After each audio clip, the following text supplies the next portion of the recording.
Namaste, I'm Vedagurudev, and today I'm going to share a proven spiritual system that's already helped thousands experience deep transformation. When you join the Kriya Yoga School Masterclass, here's exactly what you'll get. Weekly deep dive classes, Saturday at 11 a.m. Eastern Standard Time. Bi-monthly Holy Fire Yagna ceremonies to clear energetic blocks. Weekly Satsangs and Q&A, Wednesdays at 9 p.m. Eastern Standard Time. Instant access to over 200 plus on-demand classes on asanas, pranayama, mantra japa, and meditation. Direct VIP access to me for daily mentorship and support. This is not just information, it's direct transmission, guidance, and transformation. Thousands have already said yes to the Kriya Yoga path. And if you're here now, something inside you is ready to. Click the Join Now button below, choose your membership, and begin your journey to inner freedom today. See you inside the Kriya Yoga School Masterclass. Kriya Babaji Namo.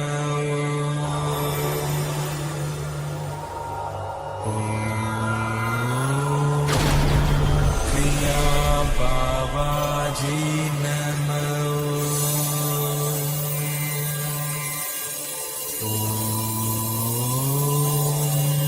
Kriya Babaji Namo.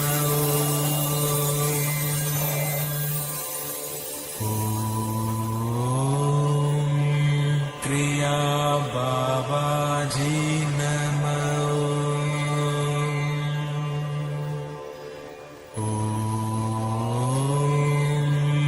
Kriya Babaji Namo.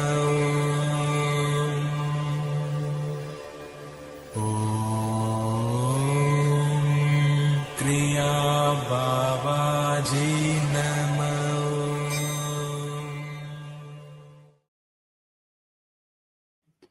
Welcome to our November 5th Vedgurudev's live Kriya Yoga Q&A Satsang. We will start our November 5th live Kriya Yoga Q&A Satsang right now. So make sure you put all your questions, comments, experiences in the YouTube chat. But before we get started, we have to welcome all of our very honored and auspicious guests. We will start with Goddess Lakshmi Devi, the goddess of infinite wealth, abundance, and prosperity. And I will say her mantra 3 times with love, devotion, wholeheartedly. Om Karim Lakshmi Narayana Biyam Namaha.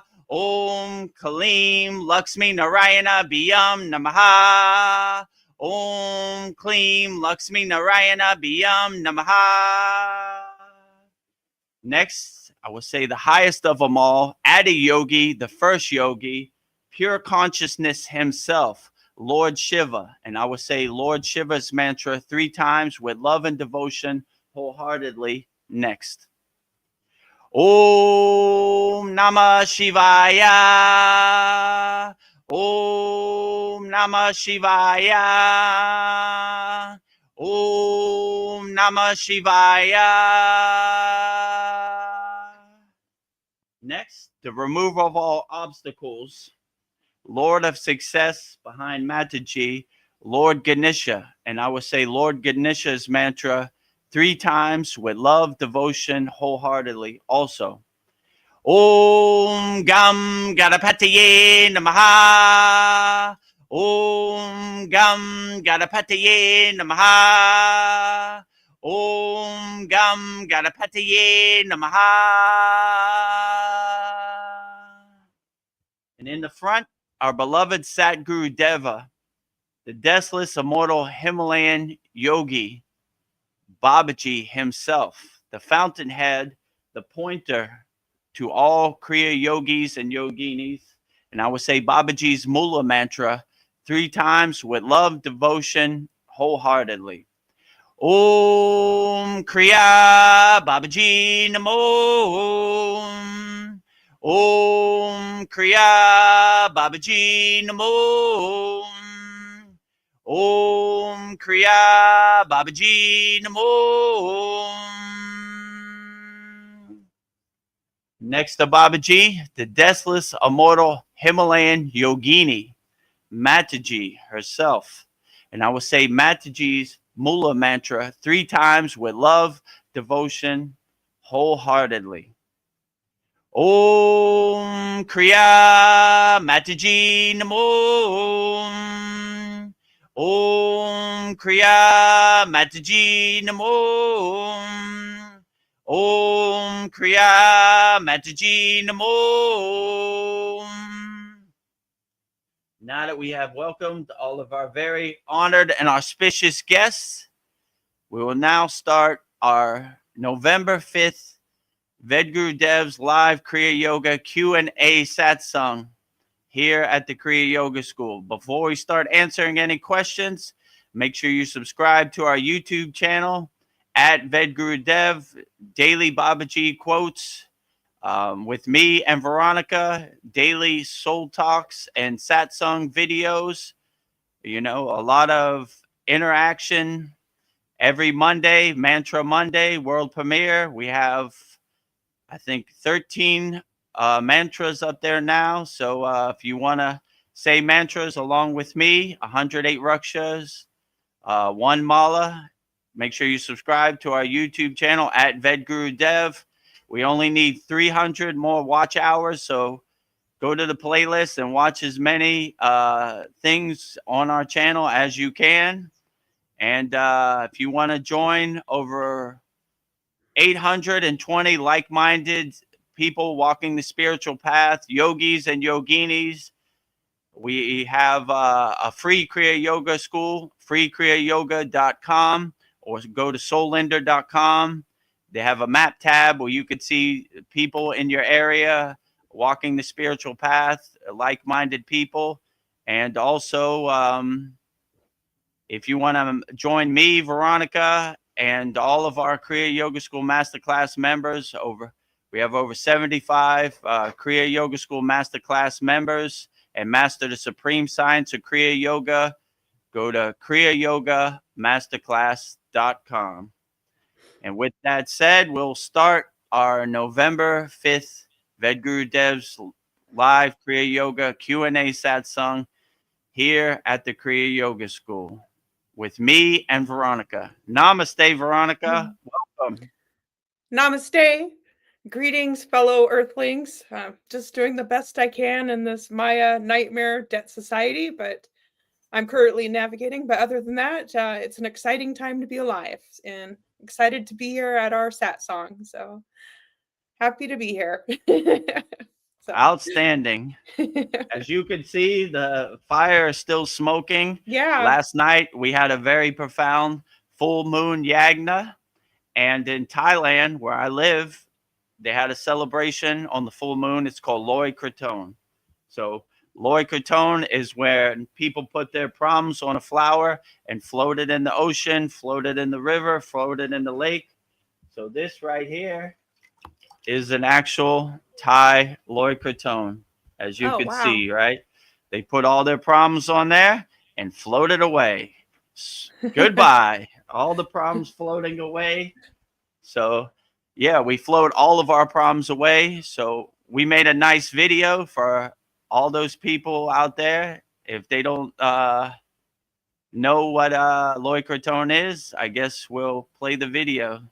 Okay. So everybody could see what Thai Loy Krathong is.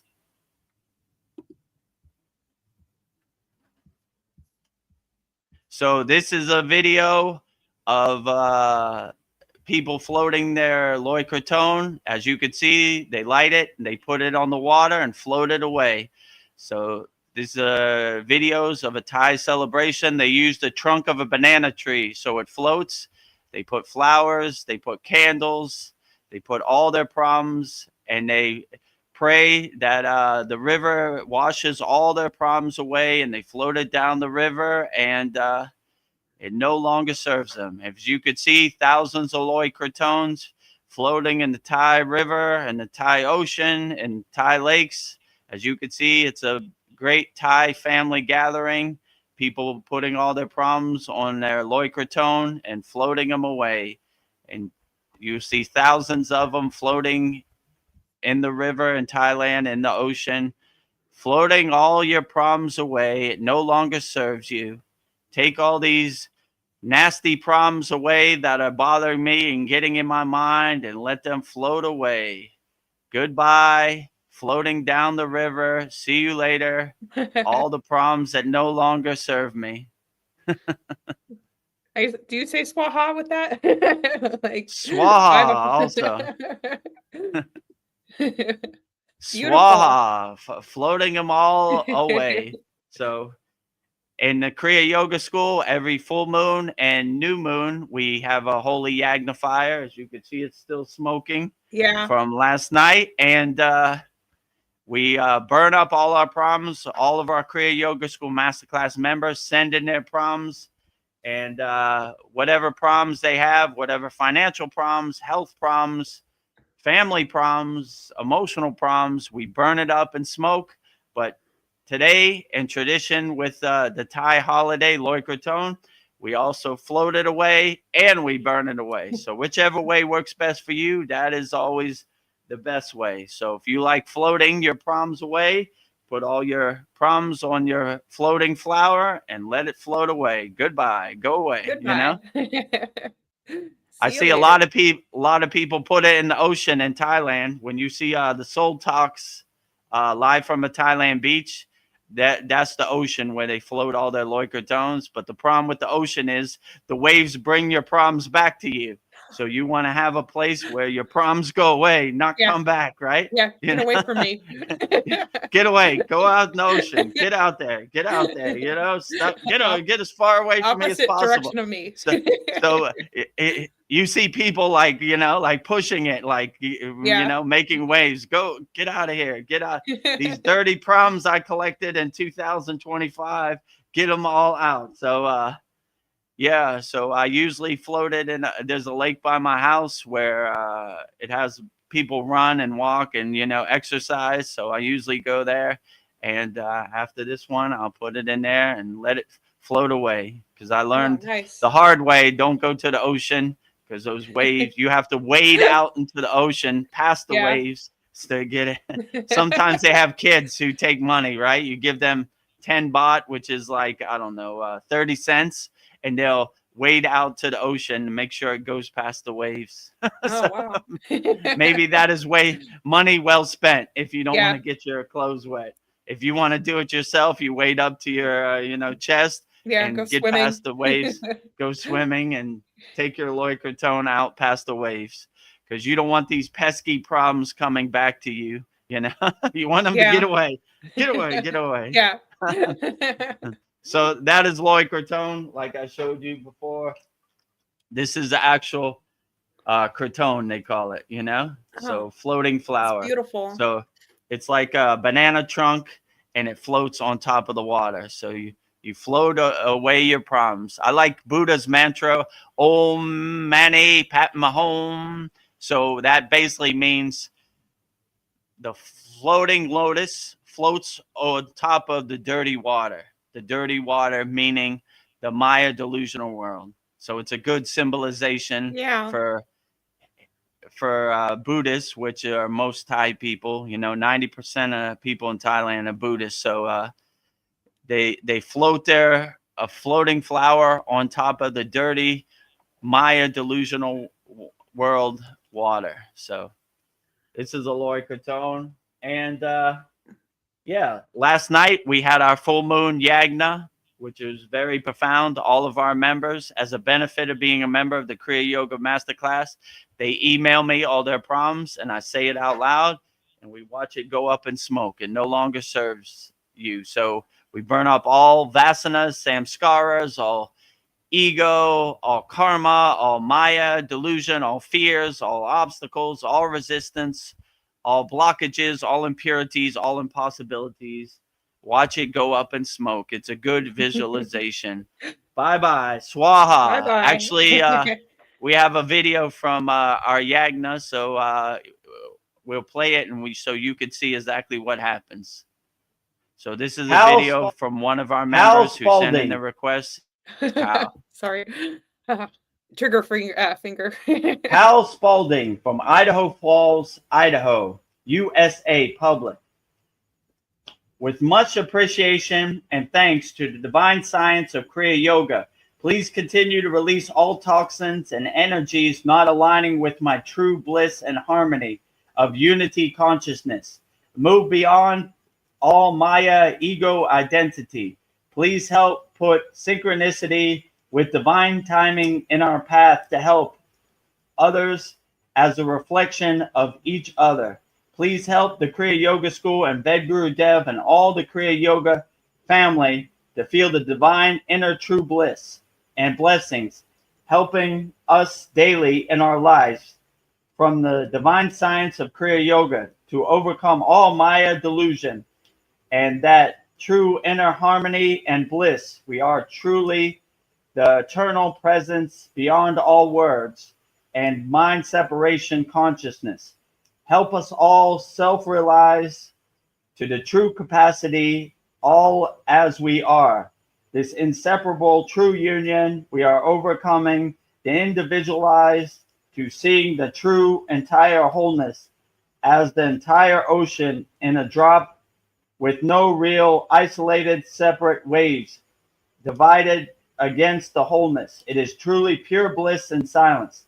So be it, it is done. So be it, it is done. So be it, it is done. Om Kriya Babaji Namo.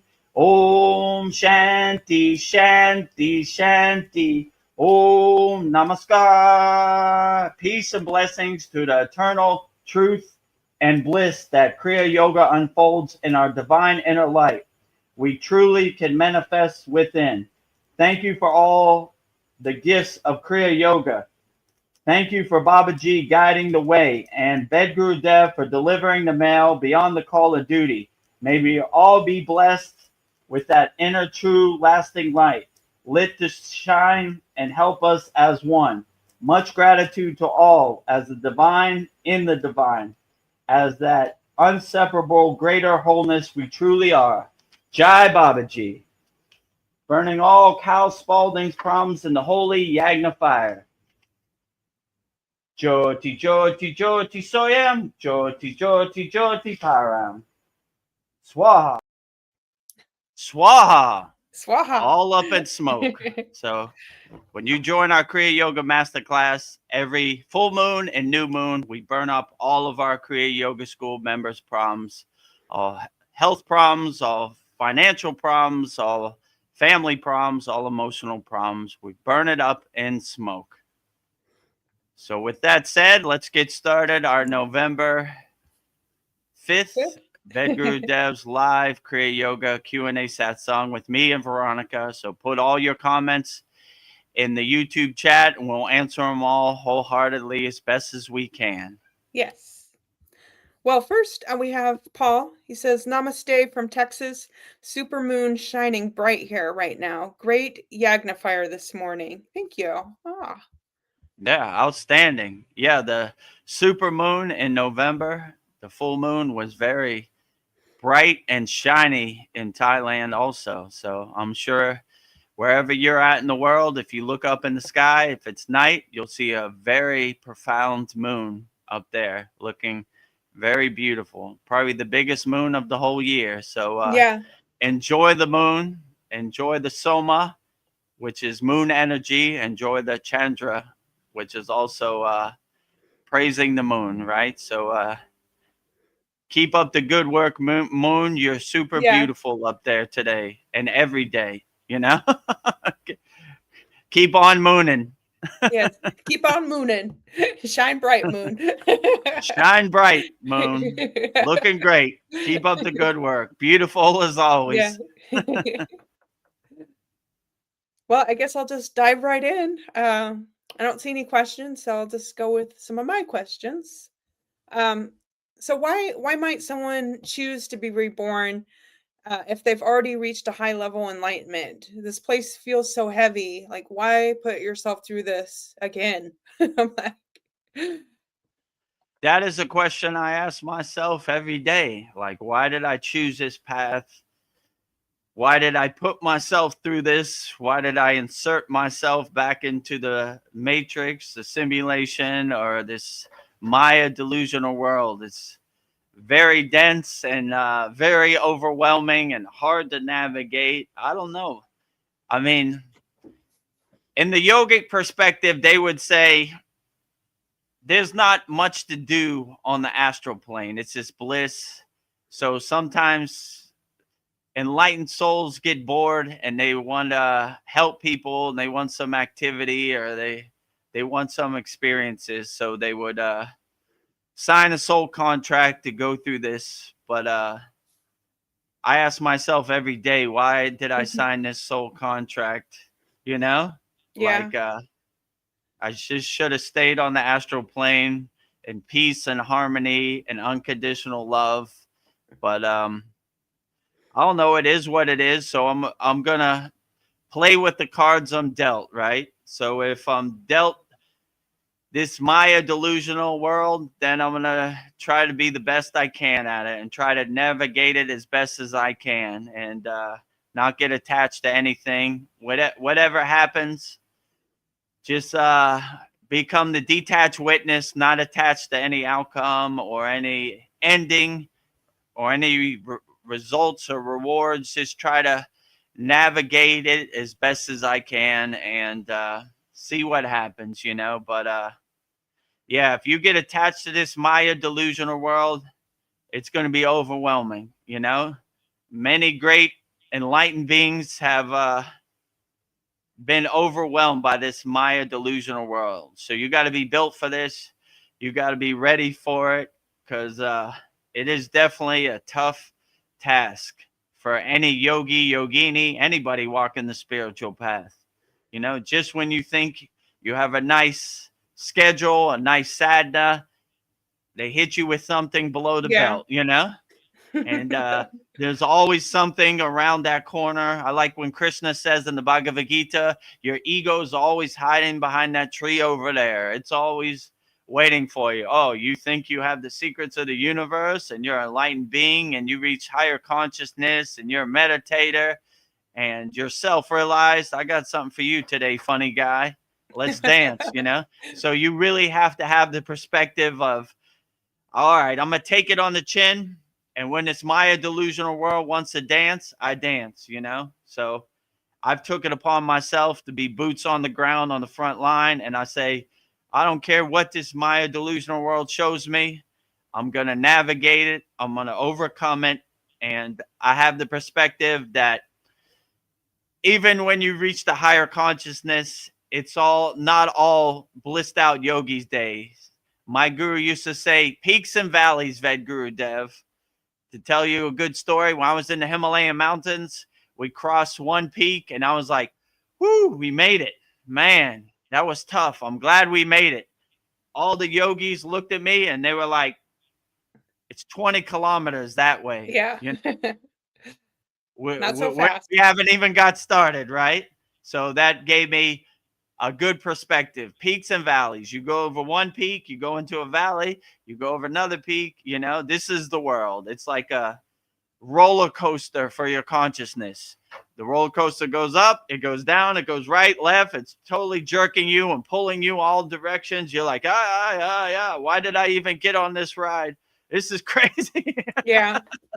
So you got to have that detached witness perspective, like whatever this world throws at you, I'm going to navigate it. I'm not going to take life too seriously. That's always what my guru said. Too serious, Vedagurudev.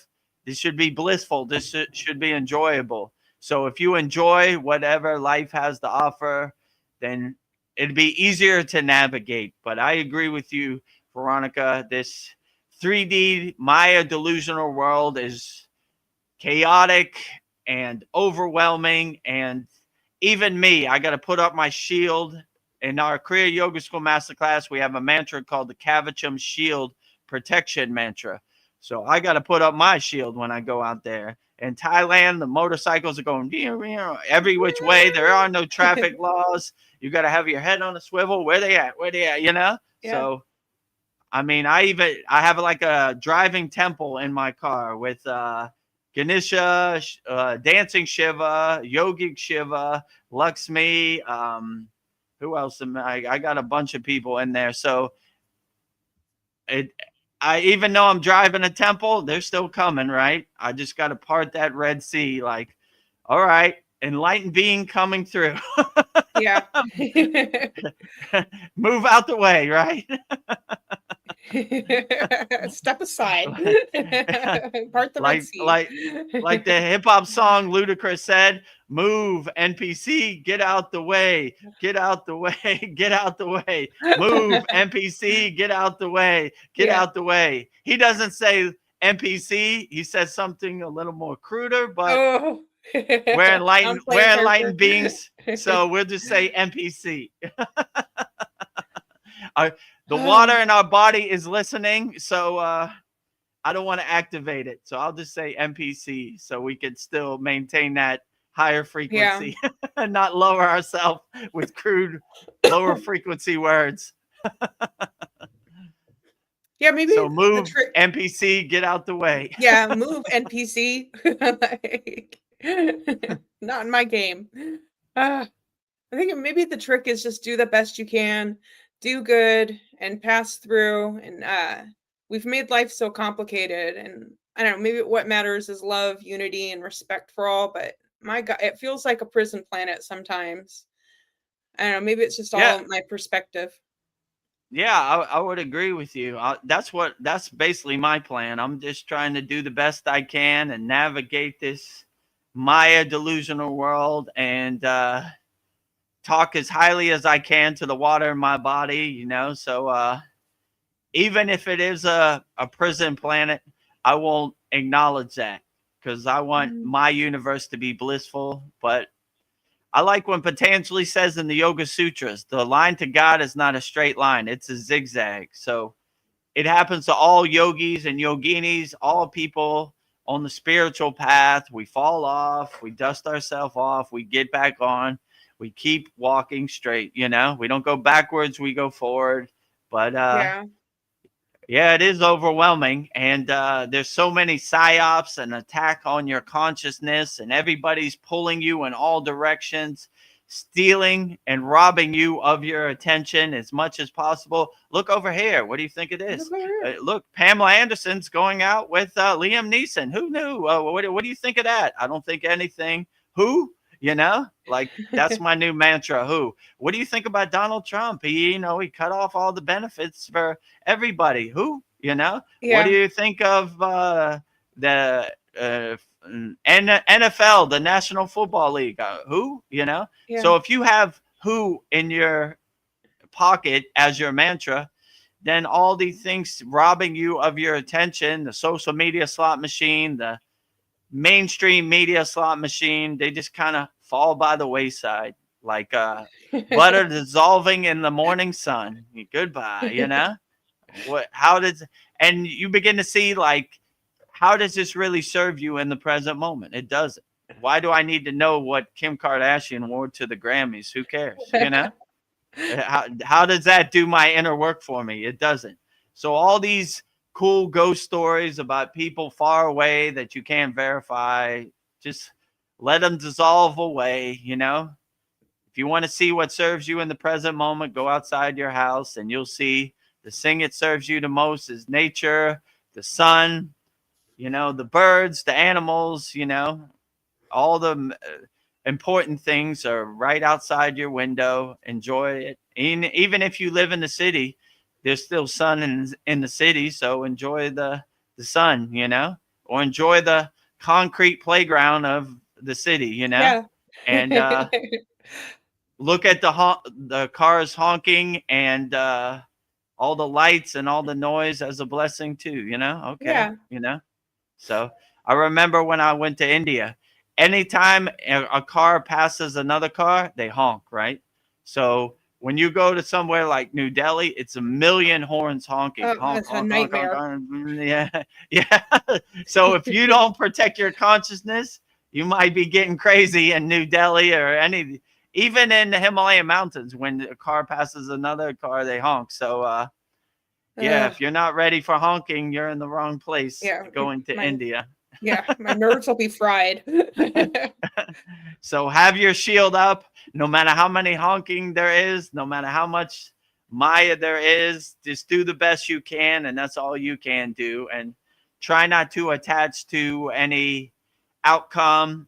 The Maya world is going to happen the way the Maya world happens, and it's not going to adjust to you. So you got to adjust to it and stay light on your toes, pivot, change course, change direction. But it comes for us all, Vedagurudev included. So Yeah.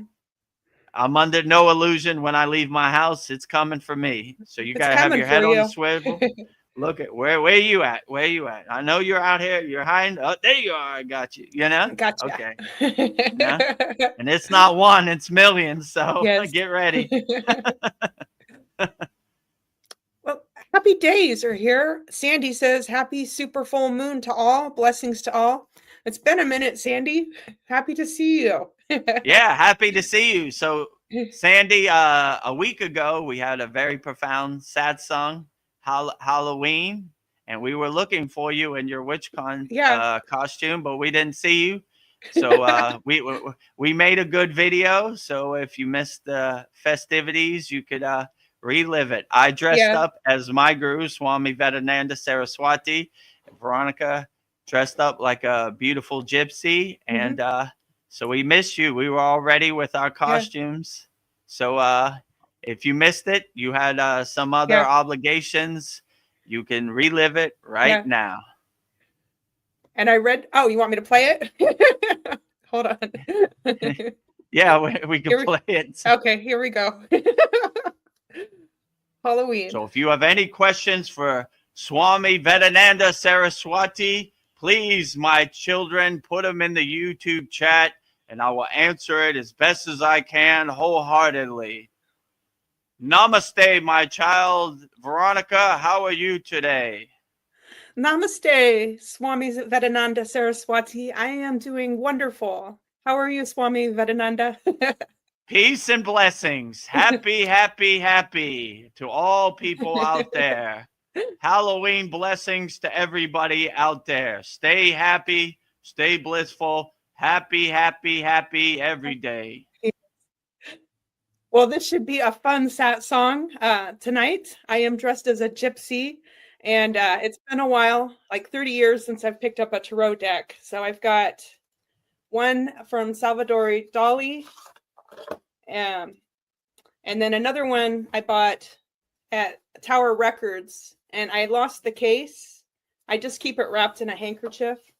But I was thinking I would pull a card from each one and ask the cards what the energy of November will be. So I'm not an expert tarot reader, but I was thinking I want to work on my intuition skills. So what I do is I just shuffle the cards like this until a card pops out. So I let the cards tell me which one. So the question I'm going to ask is, what is the energy of November going to be? So, and usually it'll just pop out. So, oh, there we go. So we have the King of Wands or Staves. So it looks like he looks very stoic, very contemplative. This looks like a positive card. So, and then I like to do another card. Sometimes I get the same card. So that's me in a past life. So yeah, so Veronica pulled cards and showed us her expert tarot card reading, the King of Wands. Looks like it's going to be a good line. Oh, it wasn't terrible. It was outstanding. I enjoyed it, So thank you. there is no terrible in our vocabulary. Yeah. The water in our body is listening. So we always want to make sure it's wonderful. It's outstanding. It's never outstanding. Better. No matter how this Maya delusional world tries to drag you into the pit of despair, always talk highly to the water in your body. So there is no bad, there is no good. We live in equal enmity, So the water in your body is listening. Always talk highly to it. But this Maya delusional world has conditioned your mind in such a way that it becomes overwhelming, Yeah. So you start loving the chain that enslaves you, that Uh, that comfort food, that pit of despair, woe was me, and why can't I get ahead in this world? But if you really just open your eyes and see the beautiful painting that God painted, God is the best creator, God is the best architect, God is everywhere and everything, it starts to become a blissful yeah. universe, and create Yes. your own blissed out universe, where self-doubt, lack, unworthiness is not welcome in your universe. So always speak highly to the water in your body. Yes. Well, And Sandy, speaking. Oh, go on. if you need some visualization, Yes. put all your problems on your loicrotome, Yes. all lack, unworthiness, self-doubt, financial problems, health problems. I put you on this flower and I float you away. Swaha. Goodbye. Floating away. Get away from Yes. me. Yeah. Yeah. Don't come back here. Go. Yeah. Get lost. Yeah. Have a nice voyage on the seas. If you don't want to float it, get a lighter and put some fire and Yeah. write it on a piece of paper, burn it up, watch it go Yeah. up in smoke. Swaha, it's gone. Goodbye. Swaha. We're still smoking from last night. Yes, we're smoking. I was just gonna say, Sandy, it's a super full moon in Taurus, so this will be a good time for you to manifest. So if you were Yeah, Taurus out there, absolutely.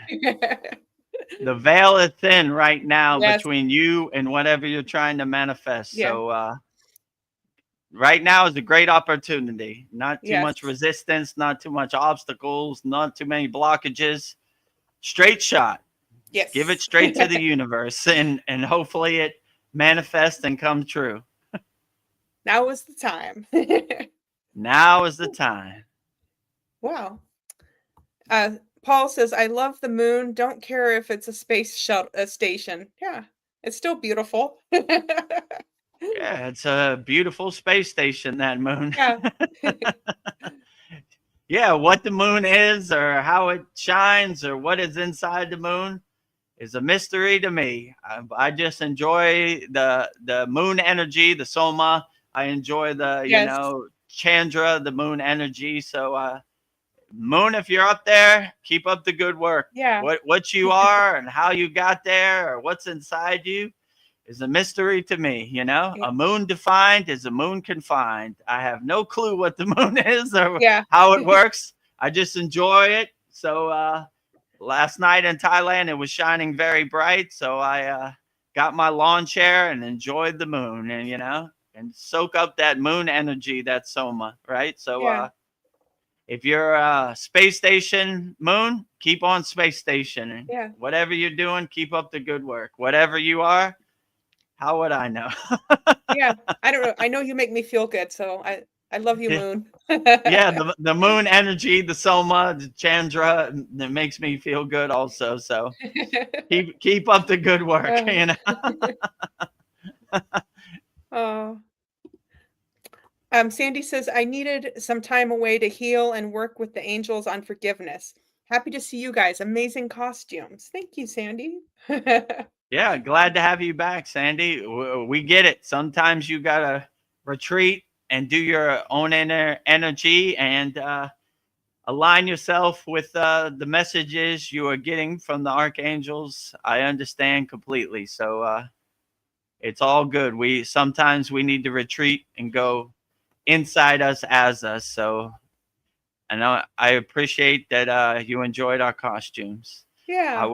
Swami Ananda Saraswati and Veronica was a beautiful gypsy for Halloween. So we're always here, Sandy. So take your time at your own pace.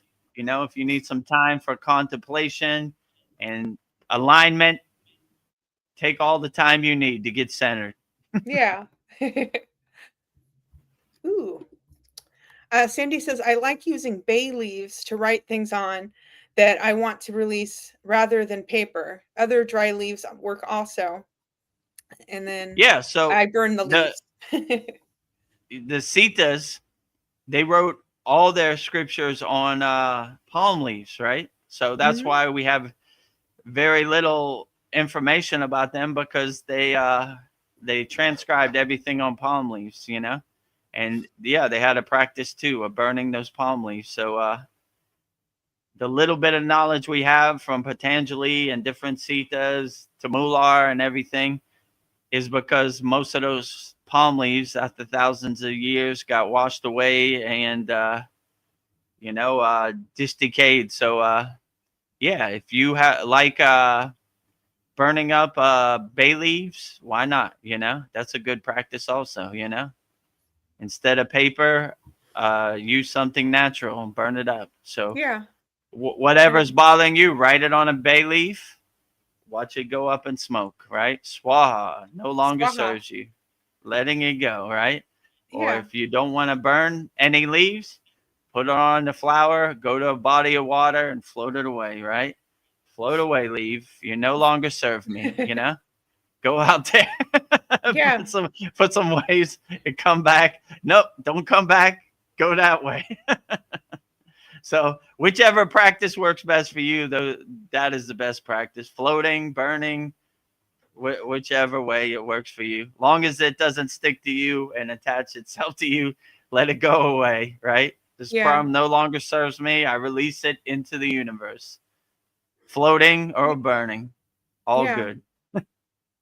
Yeah, and I like the smell of bay leaves. I think that's cool. Like Yeah. the sweet smell of burnt bay leaves. I love Sweet it. smell of burning bay leaves. Yeah. Well, here's an interesting thought for you, Vedagurudev. Like the power of circles and the deeper meaning of circles. Like when people meet, they naturally like form a circle, and like all the yantra symbols are in a circle, encased Mm. in a circle. I don't know. And when people meet in a circle, their hearts link up rather than like squares. There's something powerful about circles, and like the I don't know, like when you have our holy yagna fires in person, people are all in a circle around the fire. I don't know. I think it amplifies it. And ritual magicians form a protective barrier in a circle. And like when I imagine my Kavajam shield, it's a circle around me. I don't know. All the planets are circle. I don't know what. I don't know what, in your opinion, why do you think circles are so powerful? Oh no, that's a good question, but they definitely are powerful. When I do my asanas called Surya Namaskar, right, which is basically praising the sun. We do right circles, like right turns, exposing Mm-hmm. the whole body to the healing rays of the sun. So when you do like a circle or you create like a circle, you're kind of creating like a magnetism, right? So a lot of these yogis have this magnetism, or yoginis, because they have that circle approach, right? That attracts other thing, and it kind of repairs your aura, and it repairs like the holes or the tears in your aura. So you always want to create that circle magnetism, so you have a protective shield from your aura. So yeah, I agree with you. I like the circle because it's no beginning and no end. It's Yes. just infinite. So when you have that perspective that everything is a cycle of life, right? A circle, you know, like my favorite statue is Dancing Shiva, and it has a circle around it. You know, he Mm-hmm. creates, he preserves, he destroys, you know? So he's making room for other things. So for me to have space for something else, I have to destroy what is today. So every day when you wake up, you create the day. During the day, you preserve the day, and when you go to sleep, you destroy the day, and you start off brand new when you wake up tomorrow. So if you have that circle kind of approach, it's very hard for things to attach to you, because you say, well, you know, I absorbed this today, but tomorrow's a new day, and I'm going to start off fresh, and I'm going to wipe the slate clean, and I'm going to destroy what no longer serves me, and I'm going to create what does serve me. So we always have that circle approach. There is no beginning and there is no end. This is the Yeah. circle of dancing Shiva, you know? So I also like in that statue, he's stepping on his ego and he has his foot up to enlightenment. So, you know, down with the ego, up to enlightenment, you know, the circle of life, dancing Shiva.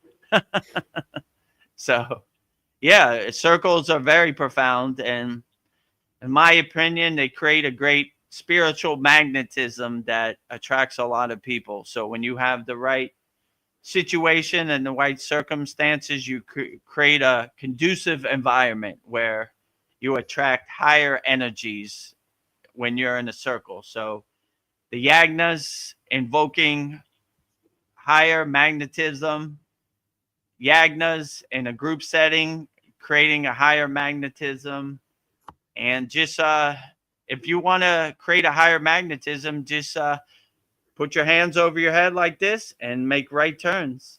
Yeah. And you create like a magnetism. That's Yeah, basically in a what I'm circle. doing is Surya Namaskar. I also have a song that I sing with it. So every line of the song, I make a 15-degree turn. So like first straight, then 15 degrees, then 30 degrees, 45 degrees, then 60 degrees. So, you know, every line making turns, but exposing the whole body to the healing rays of the sun, creating that magnetism. So you don't have to do something so extreme as go to the Himalayan mountains and find a bunch of yogis to sit in a circle. Just put your hands over your head, create like a radio antenna, invoking the sun, and make right turns, you know, make your Yeah. own circle, make your own magnetism, you know. Veronica told me a good story. She was doing this in the park, and Oh, yeah. some homeless guy saw her doing it, and he Yes. started doing it too. Yes. He's like, whoa, I don't know where this magnetism comes from, but I like it, you know. So if a homeless guy could do it, you definitely could do it, Yes. you know. So put your hands over your head and start making right turns, you Yeah. know. And, you know, invoking the healing rays of the sun. Yeah, I thought he was making fun of me, but I think he was getting some benefit.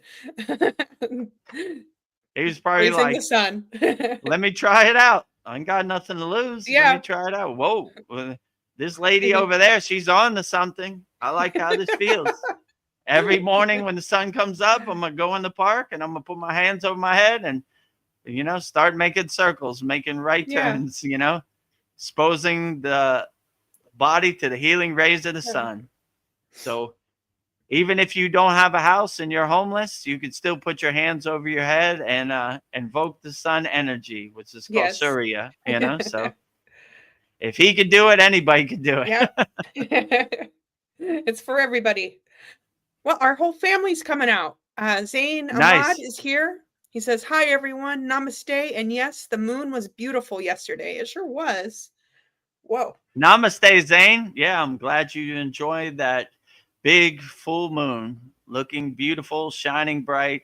That full moon, November 5th, you know, so it was outstanding. And then we've got another family member, Jay Clow, says, can a regular person through meditation get enlightened? The person who has family and works 40 plus hours a week because you're exhausted. Yeah, that's a good question. But there have been many enlightened yogis who are householders. Lahiri Messiah is a perfect example, right?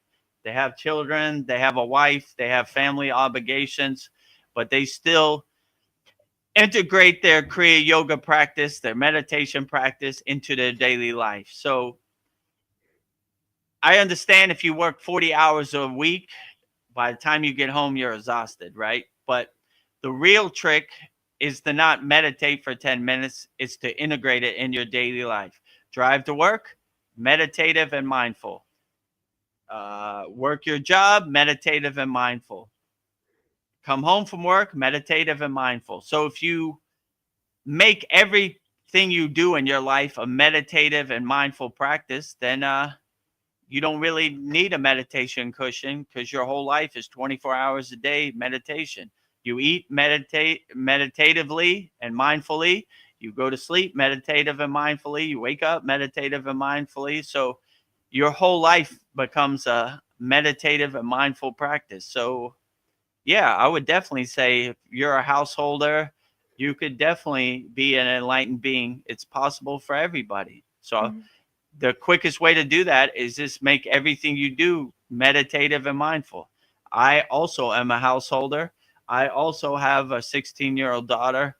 I also have a family, and but the only difference between me and everybody else is I make everything a mindful and meditative practice. When I integrate with my daughter, I do it meditative and mindfully. When I take out the trash, meditative and mindful. When I wash the dishes, meditative and mindful. When I eat food, meditative and mindful. So if you have that mindset and that perspective, then your whole life becomes a meditation. Even if you have to work 40 hours a week, or you have a family, or you have obligations out here in your daily life, I would just stay meditative and mindful no matter what you do. So and you'll see that kind of becomes the wind behind your sail, and it helps you overcome this Maya delusional world, because you're not attached to anything. Like, Sure. interesting, detached witness, you know, meditative and mindful, not going Yeah. to go there, not going to roll in the mud with the pigs. I'm wearing all white, not going to go in that pit of despair, meditative and mindful. And this world is definitely distracting and overwhelming. So, yeah, I would try to keep a meditative and mindful state 24 hours a day, no matter how much family you have, no matter how much hours you work, no matter what you do, no matter how far you got to drive to your job, meditative and mindful, and look for the opportunity to integrate your Kriya yoga practices or your spiritual practices into your daily life. Okay, I got like 30 minutes before I arrive at my job. Let me say my mantra japa. If you don't have no mantras, go to our YouTube channel at Vedagurudev, click on the playlist Mantra Monday. We have 13 there. We have a full mantra Yes. list. Find out which one makes you feel good. Listen to them all. Okay. Oh, I like Shiva. Okay. Om Namah Shivaya. You just start saying it, and then you create the conducive environment, the atmosphere to be meditative and mindful. So you look for opportunities. Okay. I got 10 minutes. I'm on my break at work. Let me close my eyes and go inside myself as myself. And all these distractions I have, let me detach, let them go. Sudi, purify, detach, let them go. Detach, let go. And, like I said before, you have the mantra, who, you Who? know? What do you, when you go to work, you go around the water cooler. They're like, what do you think about Donald Trump and his immigration practices? Who, you know? What do you think about the football game last night? Who, What do you think about Kim Kardashian and what she said about Israel? Who, So these things start to not stick to you or get attached to you because they don't exist in your universe. So, Yeah. yeah, I would just keep a meditative and mindful mindset, and you'll see, like, how does this really serve me in the present moment, knowing who won the football game last night? Not really, How does it serve me to know what Donald Trump ate for dinner? Doesn't really. So you start shedding all the baggage. You start throwing all the rocks out your backpack, right? So it's possible for everybody. Like I always say, if I could do it, then you definitely could do it, Jake Lowe. So I Yeah. would say it's possible for anybody. You just have to create the right system that works for you and keeps you in the right headspace and the right mindset, no matter what this world throws at you. And always come from a place of love, not from a place of hate or fear. That's how they get you in a fear base. Oh, you better get the shot or you're gonna die. Oh, what? Oh my god, I'm so scared, I don't want to die. So Ah. if you're a fearless yogi, you don't care, right? Nah, I ain't doing none of that. So their currency is fear. So if you're not in a fearful state, you can't be controlled. I don't care. You're not scared? Nope. Not scared of anything, you know? I have tea with the Himalayan Yeti. I go to the highest peaks of the Himalayan mountains.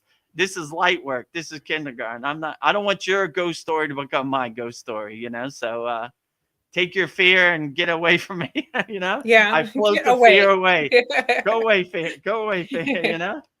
I put the fear on the flower, float it away. Whoop, goodbye, you know? Get out of here, you know? Or I I put a flame to the fear, burn it up, all up in smoke. I don't want your fear becoming my fear. I'm not scared of anything. So even something like Three Eye Atlas, I have the perspective like, ooh, I want to see that. That would be interesting, Yeah, you know? that's cool. They got they got blue people. I love blue people. Shiva's blue, Krishna's blue. I want to see some blue people, you know? Interesting. So if you're not vibrating on a fear frequency, this life becomes a lot easier, you know? You become like a Superman with the wind behind your cape, right? Nothing's bothering you. Flying high. So fly high, J. Clo. Yeah. You know, if you're a householder, you could be a yogi. If you're meditating in a cave in the Himalayan mountains, you could be a yogi. It's for everybody. You know, whether you're male, female, whatever country you live in, whatever spiritual practice you subscribe to, just have some tools in your pocket, you know, and we like to say the divine science of Kriya Yoga, the supreme science of Kriya Yoga, like Krishna said in the Bhagavad Gita, right? Uh, the supreme science of God, yoga. So we test it, we observe it, we experience it, so we know it. So I don't want you to blindly have faith in me and believe me. Test it yourself. And we have a free beginner mini course in our free Kriya Yoga school, free kriyayogashop.com. Join our group and see if it resonates with you and helps you have some tools in your toolbox, have some kriyas in your pocket to help you navigate this world, because it is surely distracting, chaotic, and crazy out here. So, Yes. but if I can do it, you definitely could do it, Jay Clo. And there have been many great householders, you know, many great yogis and yoginis who have had a family and had a job, but all they do is integrate these practices into their daily life. So stay meditative and mindful 24 hours a day, no matter what you do. Take out the trash, meditative and mindful. You know, go to sleep, meditative and mindful. Eat dinner, meditative and mindful. So it becomes a 24-hour a day meditative and mindful practice. You know, not just 10 minutes sitting on your yoga cushion. You know, your meditation cushion. So the whole world, the universe becomes your meditation cushion. You know, so carry that perspective, and that will guide you greatly on the path, on the spiritual path, I would definitely Yes. say. So that was a profound insight that I found on the spiritual path. I don't need just 10 minutes to meditate. I need to integrate this into my daily life 24 hours a day. So be a 24-hour a day yogi, yogini, or whatever spiritual practice you subscribe to, and it'll help you navigate this world, because it's getting more chaotic, not less chaotic. So have some tools in your pocket to help you navigate this crazy Maya delusional world. I'm gonna do the rest of J. Clo's comments and then come back to Paul real quick. Okay. All right. Great. J. Clo says, sometimes I get scared when I hear things meditating. When you hear things meditating, you get scared. Don't be scared. It's a beautiful practice, right? Yeah. When I see people meditating, or I feel a meditative frequency in my atmosphere, nothing scary about it. It's actually beautiful. I look at it beautiful. Look at that person meditating. Wow, beautiful, right?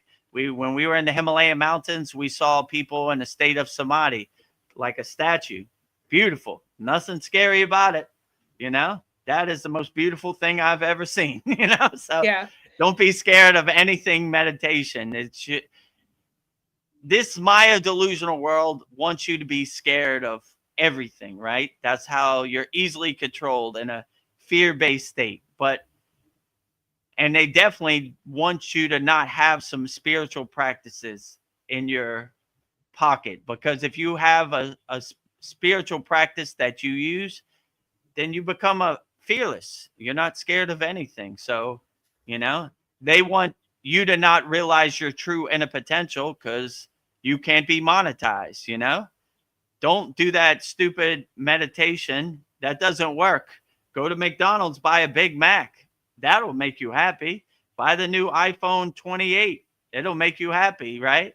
Do this, do this. They're selling you happiness that they don't have. So see the Wizard of Oz behind the curtain and say, I should never be in a state of fear, you know? I should see the beauty in the world. If you see God in everything and everywhere, there's nothing to be scared of. You enjoy it wholeheartedly. So, yeah, see the beauty in people meditating and meditative practices.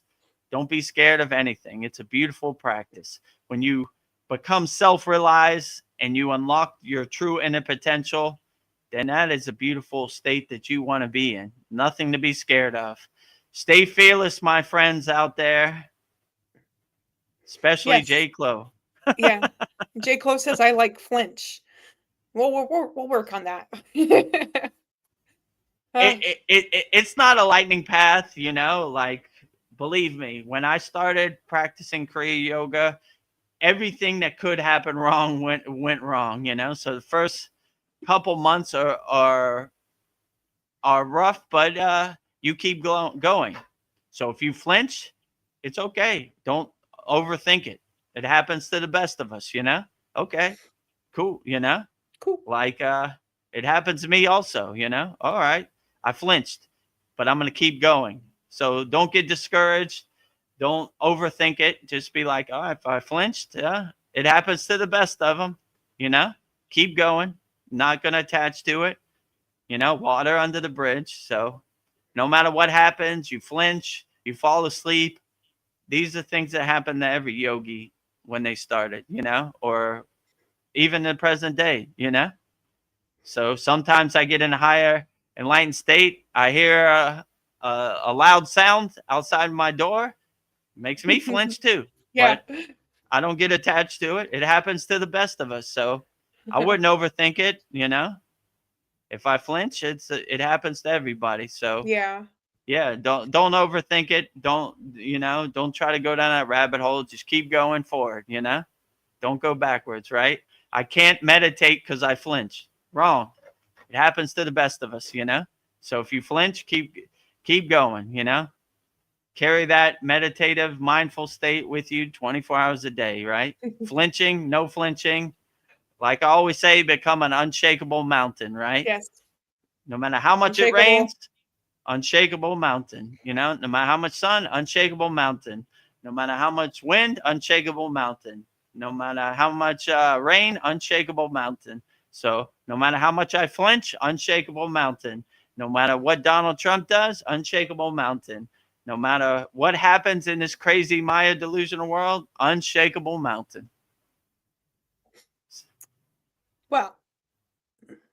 Well said. Paul says, Wonder Woman spins in a circle when she changes. Yeah, that's a good point. She does go in a circle. You should take advice from Wonder Woman because she knows what she's talking about. So when Wonder Woman goes in a circle, she's on to something. Be like Wonder Woman and go in a circle. I love Wonder Woman. She was my favorite as a little girl. We have the sound effect for Wonder Woman, right? Oh, yes. Let me see. Play the Wonder Woman sound effect, right? And make some circles. Keep circling. Yeah. For Wonder Woman, why not, right? Yeah. Very powerful. Deep insights. keep circling all day as much as possible. So be like Wonder Woman, create that magnetism, that circle from doing going in circles. And you could go, I prefer to go right circles, but you go left circles and any which way, you still get the maximum benefits. So go in circles, right? If a homeless guy in California can feel the benefits from Veronica going in right circles, then you Yes. definitely can. Activating his inner potential and his power, right?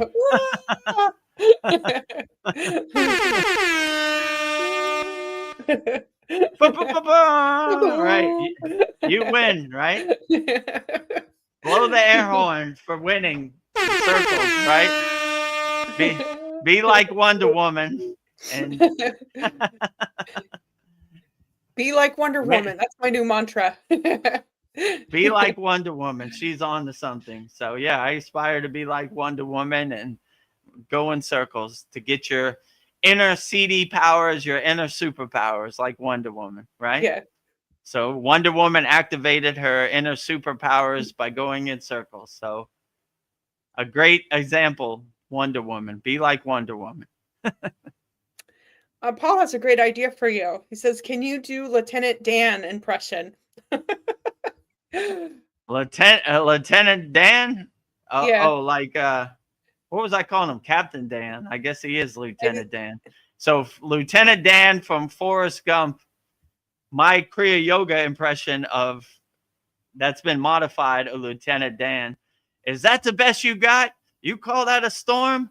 This is kindergarten. This is light work. This is easy. Is that the best you got? Nothing for me. You call that a storm? This is easy. You know? This is an easy day at the office. Light work. Kindergarten. Lieutenant Dan's got it. Lieutenant Dan's definitely got it. You know, he understands the mission. You know, he got the message, right? That no matter what this Maya delusional world throws at you, overcome it and navigate it as best as you can, and it'll be light work at the office. Easy day at the office, you know.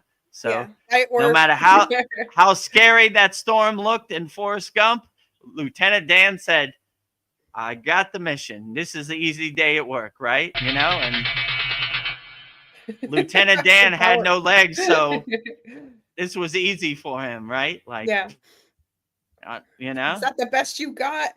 I've been to Vietnam. This is junk, you know? Yeah. I got my legs blown off. This is nothing, right? So no matter what this Maya delusional world throws at you, just laugh at it like the joke it is, right? Light work, the kindergarten, the easy day at office it is. The comedy show of this Maya delusional world, right? So look to a great example, Lieutenant Dan in Forrest Gump, right? He wasn't scared of nothing, right? This storm, it scared everybody. Even Forrest Gump was like, Lieutenant Dan, get down from there. No, I'm riding this out. Come on. That's the best you got? Be like Braveheart holding up the flag, right? Power, Maya delusional world, right? So when you have the perspective, you want to be on the front line, then nothing really bothers you, you know? No matter what storm comes, unshakable mountain. No matter what war comes, unshakable mountain. No matter what Three-Eye Atlas is or what it does, unshakable mountain.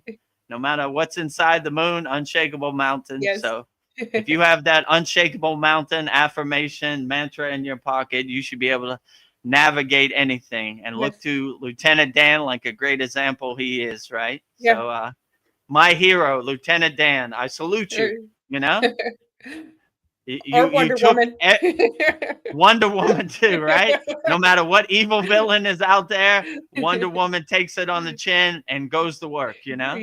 No matter what storm is on the fishing boat, the shrimping boat, Lieutenant Dan takes it on the chin and goes to work, right? You know?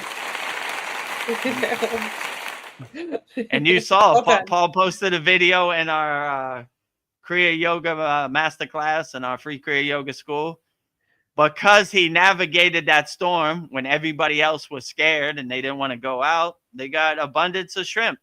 They got all the rewards, right? You understood the mission. You got all the shrimps. So what was it called? Bubba Gump. He had like a million factory. Ways. Was born, you know? So, all right, I got to pass through this storm. But this is a good opportunity in disguise because all the other boats, they're scared. They're back on the dock. We're the only ones that they think we're stupid because we're going to die out in the storm. But once we navigated the storm and took it on the chin, we got all the shrimp. And Bubba, what was it called? Bubba Gump's Shrimping Factory was born, right? So cocktail shrimp, dig it with the shrimp, right?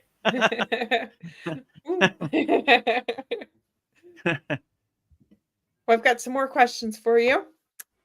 J. Close. Oh, J. Close. Many blessings to both of you. Enjoy the channel. Thank you, J. Clo. Many blessings to you, J. Aw. Clo, and your family. I hope my words help you navigate this crazy Maya delusional world. I'm glad you're subscribed to our YouTube channel and you enjoy Yeah. our channel. We'll try to answer your questions wholeheartedly as best we can. And we also have daily Babaji quotes, which are very inspirational, straight from the source, Babaji. So Yeah. Also, J. Clo wants to know, is East the best way to face in meditation?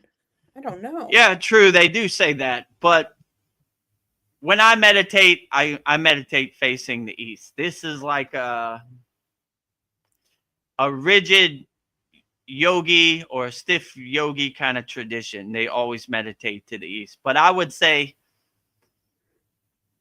the best meditative practice is to meditate 24 hours a day or integrate it into your daily life. So if you're facing west, it's a good meditative practice. Facing east, good meditative practice. Facing north, good meditative practice. So no matter what direction you're facing, if you always have a meditative and mindful state, then you'll be okay anyway, you know?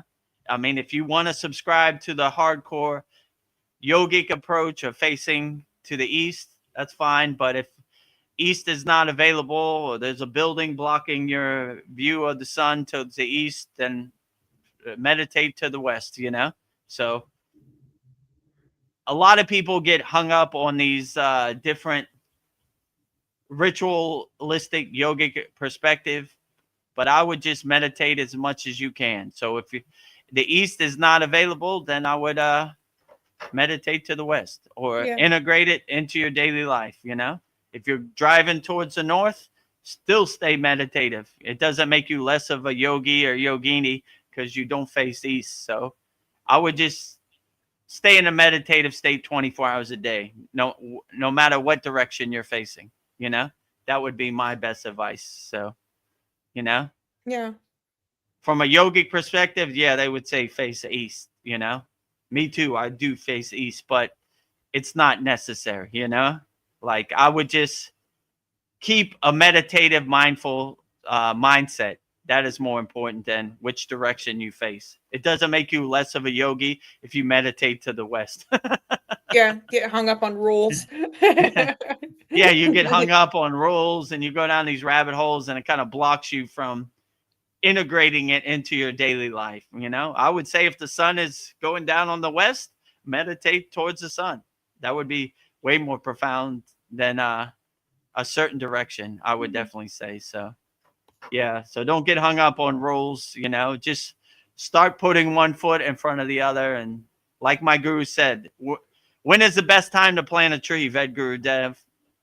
I don't know, Baba, tell me. 10 years ago. When is the second best time to plant a tree? I don't know, Baba, tell me. Today. So let's plant that tree today. Let's stay mindful and meditative no matter what direction you're driving, you know? And you'll start to see the fruits and benefits of it, you know? So, yeah, I wouldn't get hung up on the directions. I would just start being meditative and mindful no matter what direction I'm facing. And J. Clo wants to know, do these colors that come up in meditation have any meaning? Colors in meditation.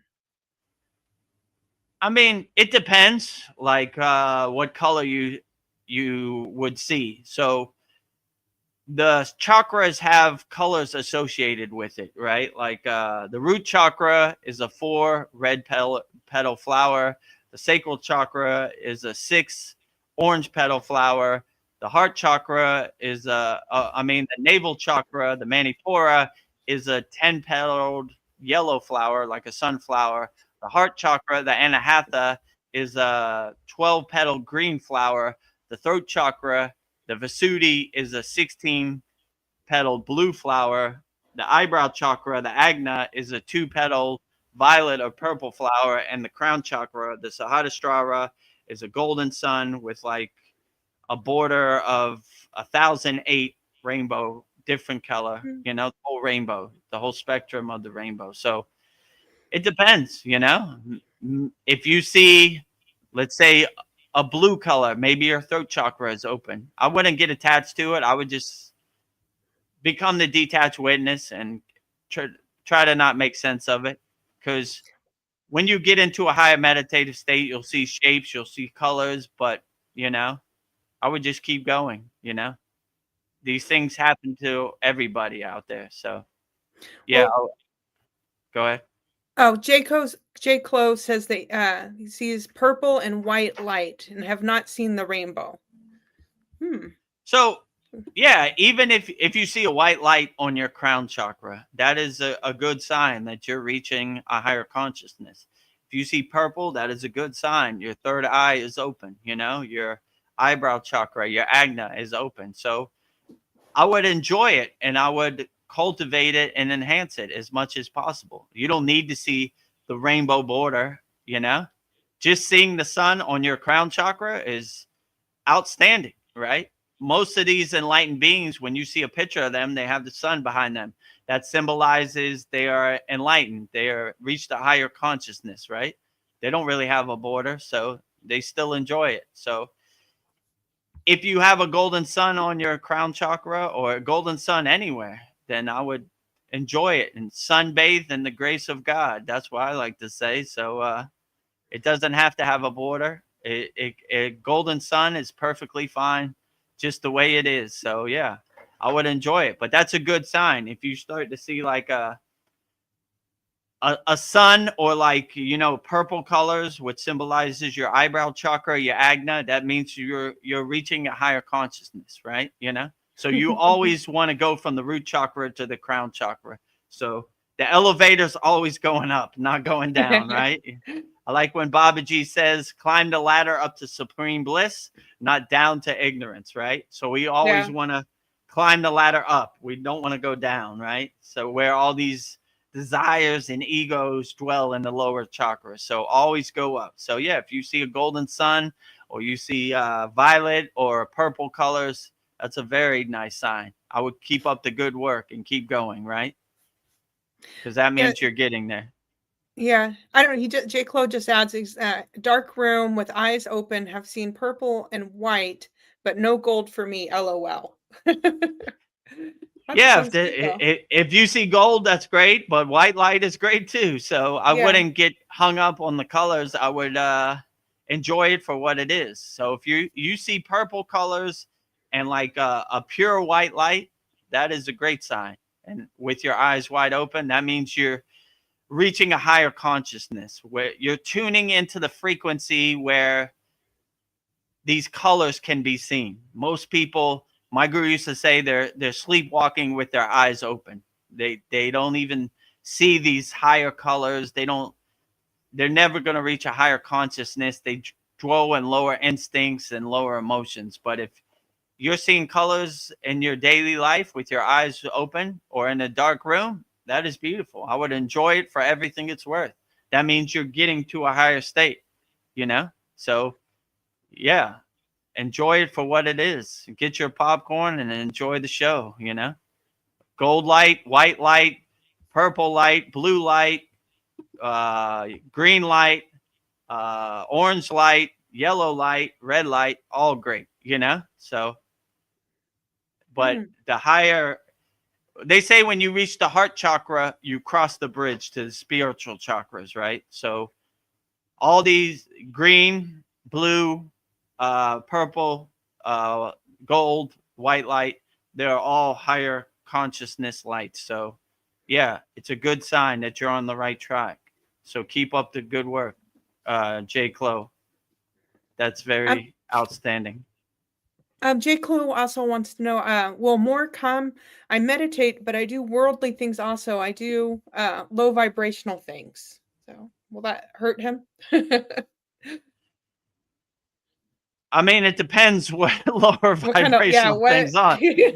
Like if you're Like hurting how low? people, harming people, cheating people, scamming people, I don't know. Like if you have the perspective, you're in the world but not of the world. Like okay, I go do lower vibrational things so I could feed my family, but I'm not attached to it. It doesn't define my soul. It doesn't define my frequency.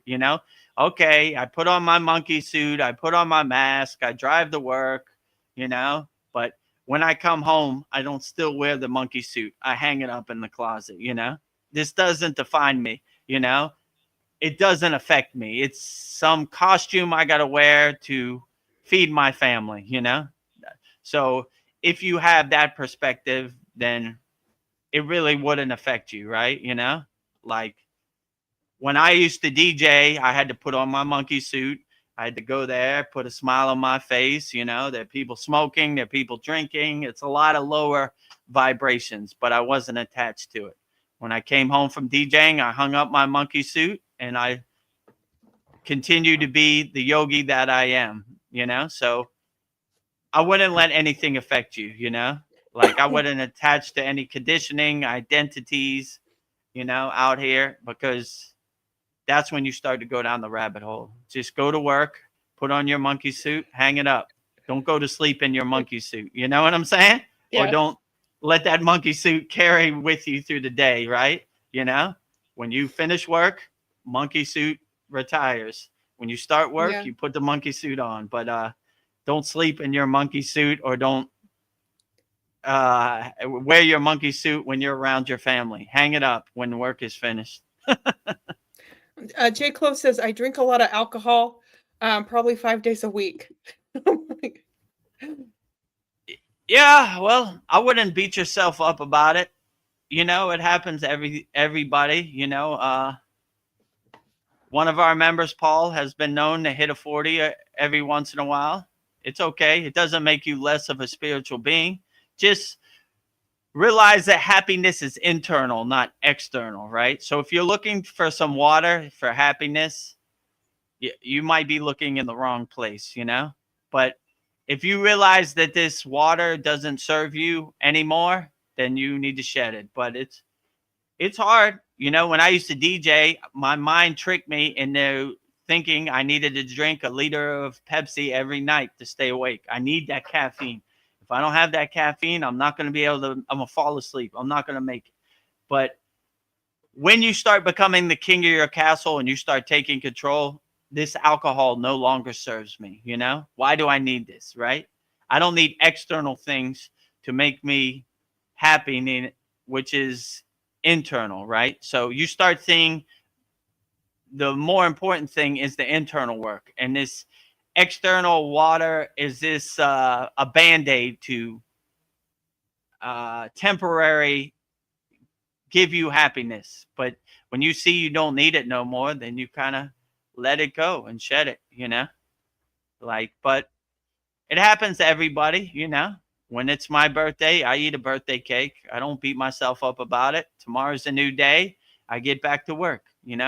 I fast it out. I do certain Kriya yoga techniques to flush it out my body, So today is a new day, and maybe we see that we don't need alcohol no more, or maybe slowly in moderation start dissolving it. I drink 5 times a week. Tomorrow I'll drink 4 times a week, and the next day I'll drink 3 times a week, and then I drink 2 times a week. Then I drink 1 time a week, and you start to see it doesn't really serve you. This happens when you fast too. You basically, your mind has conditioned you and it tricked you to think you need breakfast, lunch, and dinner. But when you start intermediate fasting, you really see, I can skip breakfast every day. I don't really need that. It doesn't. Why do I need breakfast? So all these things have been put in place for you to be monetized, right? If you eat breakfast every day, then the cereal companies make a lot of money, or eggs or whatever, So, but if you really see, like, I don't why do I need alcohol 5 times a week? Maybe let me try to ease my way off it. Like, instead of going cold turkey, right? Like, okay, let me try 4 times a week. Okay. Let me try 3 times a week. Let me try 2 times a week. Let me try one. And then I don't even need this. Why do I need this? So yeah, you basically see this no longer serves me. I can't treat my body like an amusement park. Why do I need this fire water, right? You know? And there are a lot of people who have gone too far, you know, drove their car and got a DUI or ran into somebody else. So just start to shed it, you know, and definitely don't try to get in your car when you've had a few drinks, you know.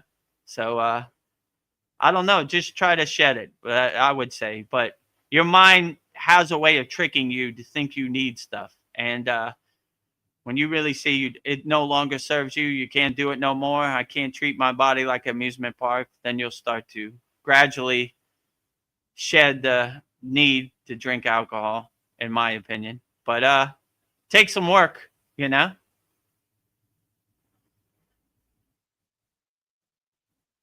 I think you're muted, Veronica.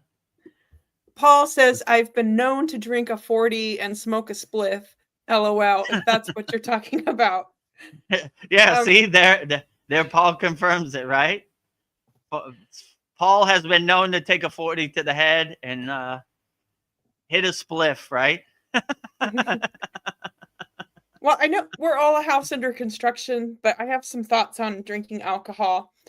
I don't know. Another great reason not to drink alcohol is that the root word is aku, which means body eating spirit in Arabic. And alcohol is ethanol.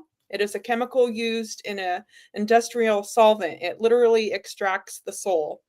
So in essence, the essence out of living things. So every time you drink alcohol, it is extracting your soul essence and leaving you spiritually diluted.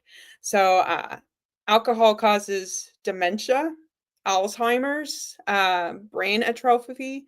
It suppresses the melatonin in your pineal gland. The pineal gland is the most significant spiritual piece in your body, and alcohol damages it from receiving the energy around you.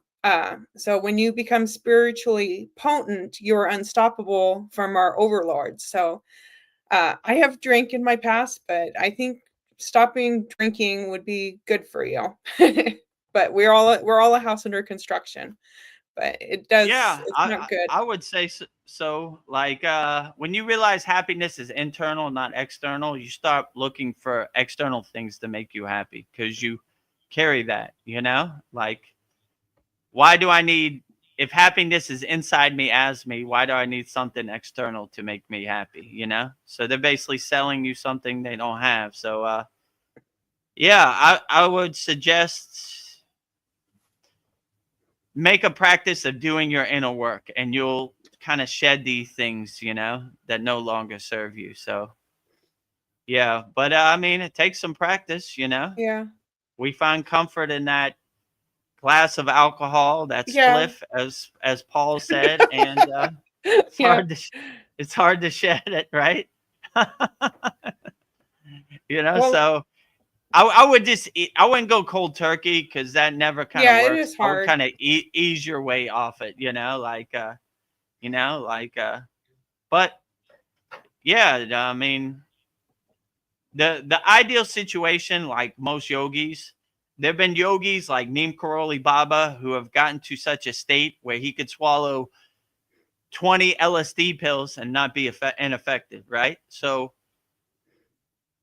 no matter what this Maya delusional world tries to throw at you, you know, have the spiritual practices where you can navigate and overcome it. And if I could do it, you definitely could do it. My vice was drinking Pepsi when I DJ'd. I tricked myself. I need to stay up all night. I need the caffeine.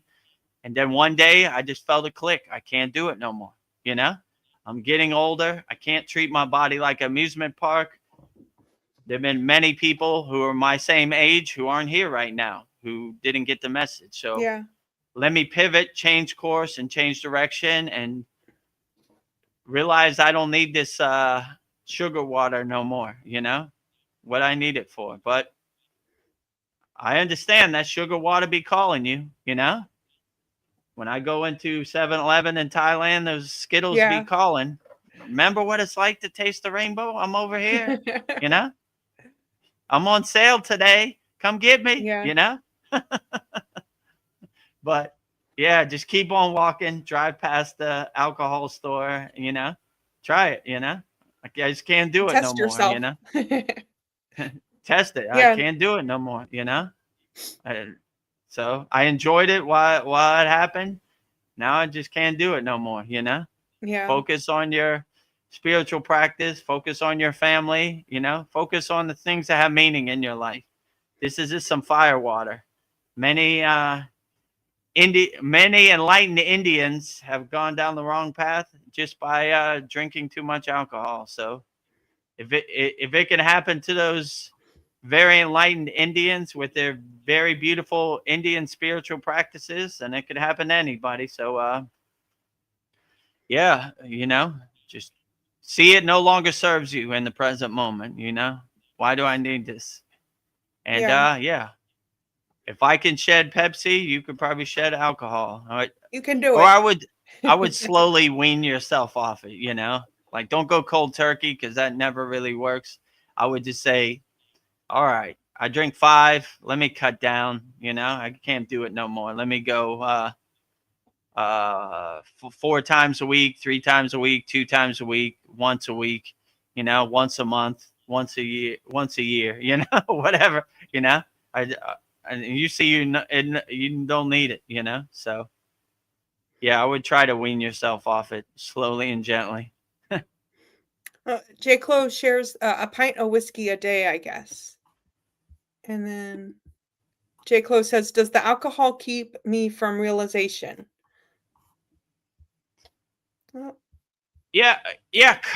I don't know. When you're starting on the path, it would be important not to have as least amount of obstacles and resistance. But you want your consciousness, your meditation to be so high that even if you take a pint of whiskey every day, it doesn't affect you. It doesn't make you less of a yogi, you know?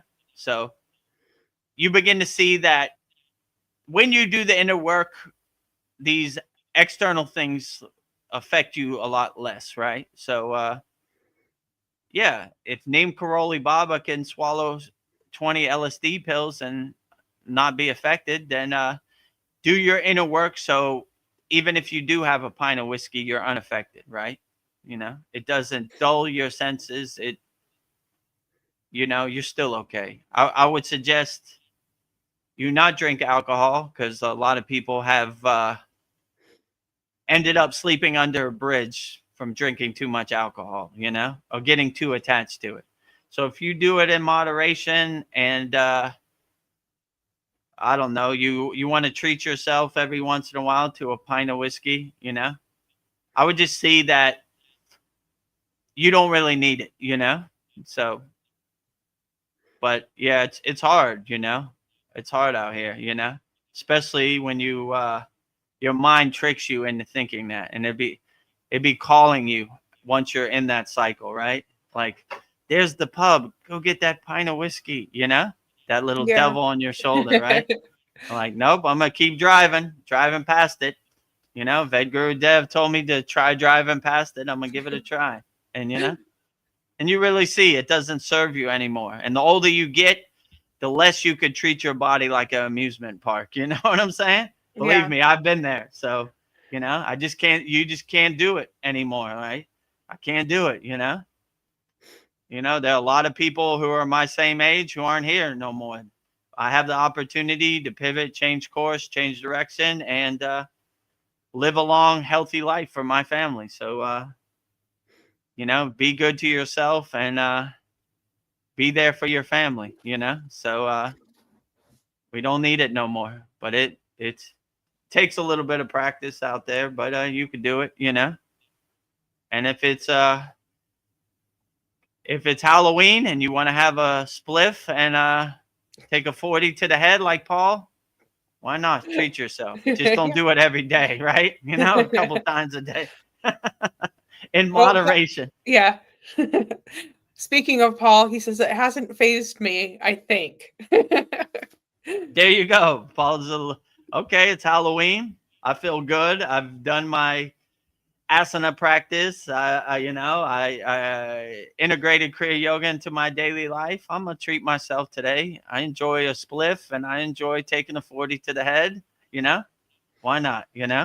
But tomorrow I'm gonna get back to my sadhana, my practice. So yeah, if you have some spiritual practices, you can navigate this pretty easy. Like Paul said, he's unaffected by a spliff in moderation and a 40 to the head in moderation. Party on. Party on. Right? When it was, I'll tell you a funny story. When it was my birthday, Paul came on. He goes, "I'm feeling kind of lit today." I was yes. Like, all right, Paul got the party started early on my birthday, so yeah, enjoy yourself. My birthday is your birthday. Yeah, feeling lit. J. It's a Chloe, celebration. well, this is J. Chloe says, should I do a 3-day fast a week? Well, that'd be very healing. Man, if you could do a 3-day fast, you wouldn't believe the results you would get. Per week, woo! Like when it's New Year coming up, I do like a 5-day fast, and it really filters and purifies your body. So anytime you can find the opportunity to do a fast, I would do it. I mean, I wouldn't go so hardcore as 3 days, and especially if you're not used to fasting. Like every Thursday today, I fast 24 hours, but every day I intermittent fast, I don't know, 22 hours. I eat like one time a day. So if you could eat one time a day and intermittent fasting as long as you can, then you'll definitely see the benefits. If you do a 3-day fast, you're going to totally purify your body and get all the junk out, like you'd be surprised how good you feel after 3 days of fasting. I would definitely say so. If you could do that, fine.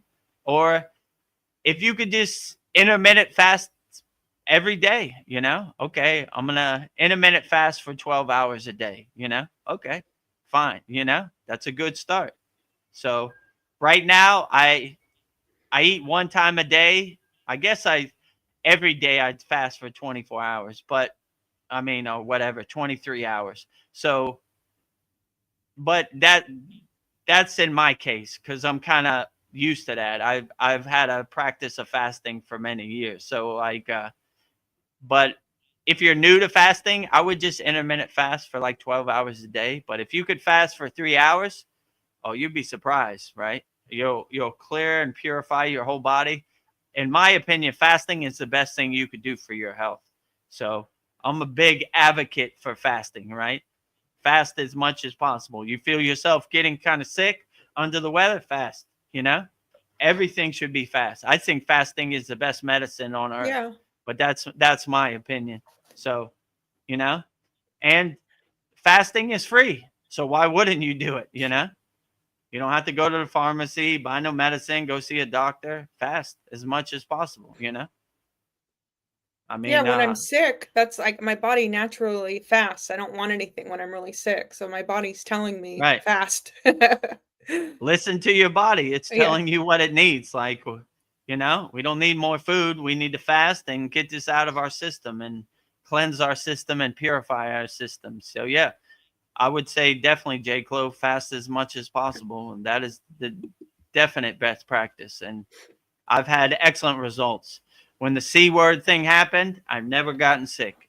Since I started fasting and doing my Kriya Yoga sadhana, I've never gotten sick, no matter what happens in this world. So I would definitely highly recommend fasting for sure. It's the best medicine possible, The doctor's not going to tell you that because they want to buy a new boat. But I'm not going to lie to you, J. Chloe, fasting is the way. Best medicine you could buy. Yeah. When I had to renew my Thai driver's license, I had to get a medical certificate. And I went to the same doctor I always go to, and he was like, the hell are you doing? You know, like, Jesus Christ, I never seen blood pressure so low in my life, you know? Oh, you're I cool. don't, yeah, he was like, man, whatever you're doing, keep up the good work.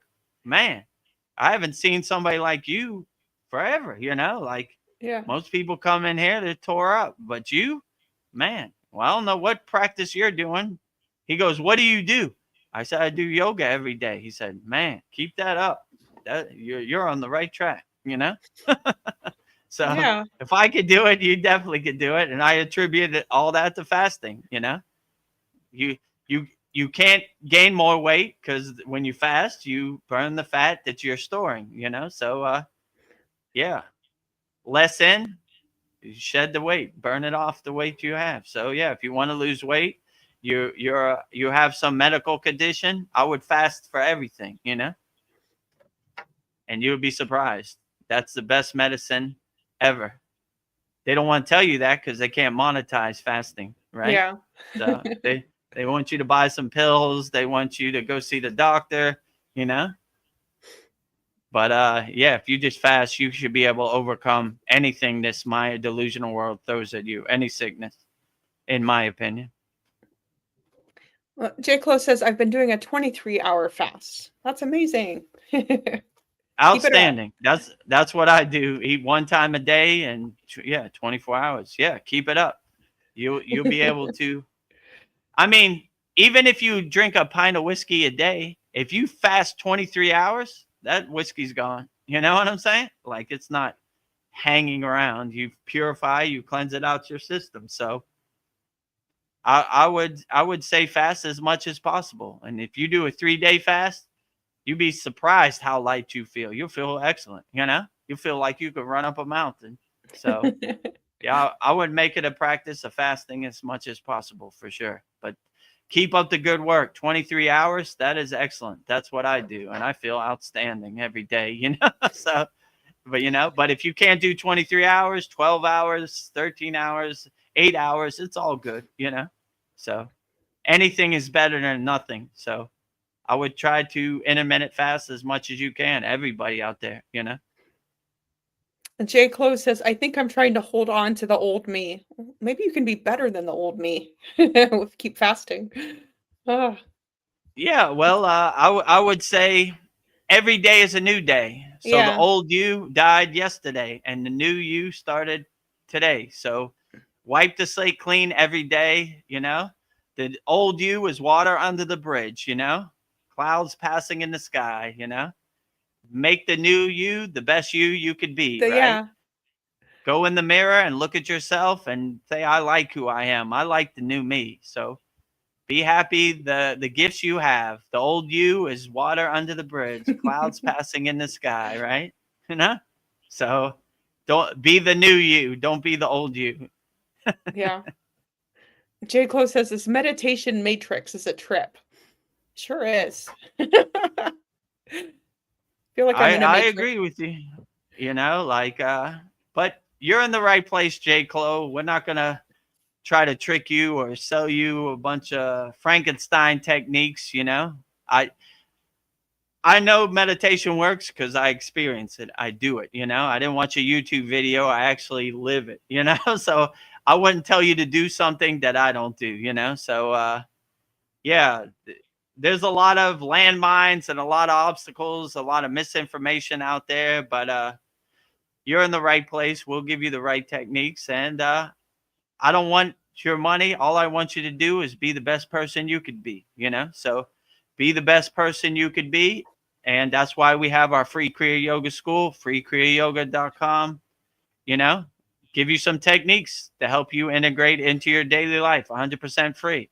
If you want to join our Kriya Yoga Masterclass and pay money, that's up to you. But the more benefit is helping people. And, you know, a lot of people help me on the path of Kriya Yoga. So I'm playing it forward and helping a lot of other people. So, you know, be strong, have the right mindset. This meditation matrix out here is definitely crazy. And you'll see all kinds of craziness, you know? So Yeah. just stay laser focused and be the best person you could be. And, you know, you should be able to navigate whatever this crazy Maya delusional world throws at you. But it is definitely chaotic and crazy out here, for Vedagurudev included, right?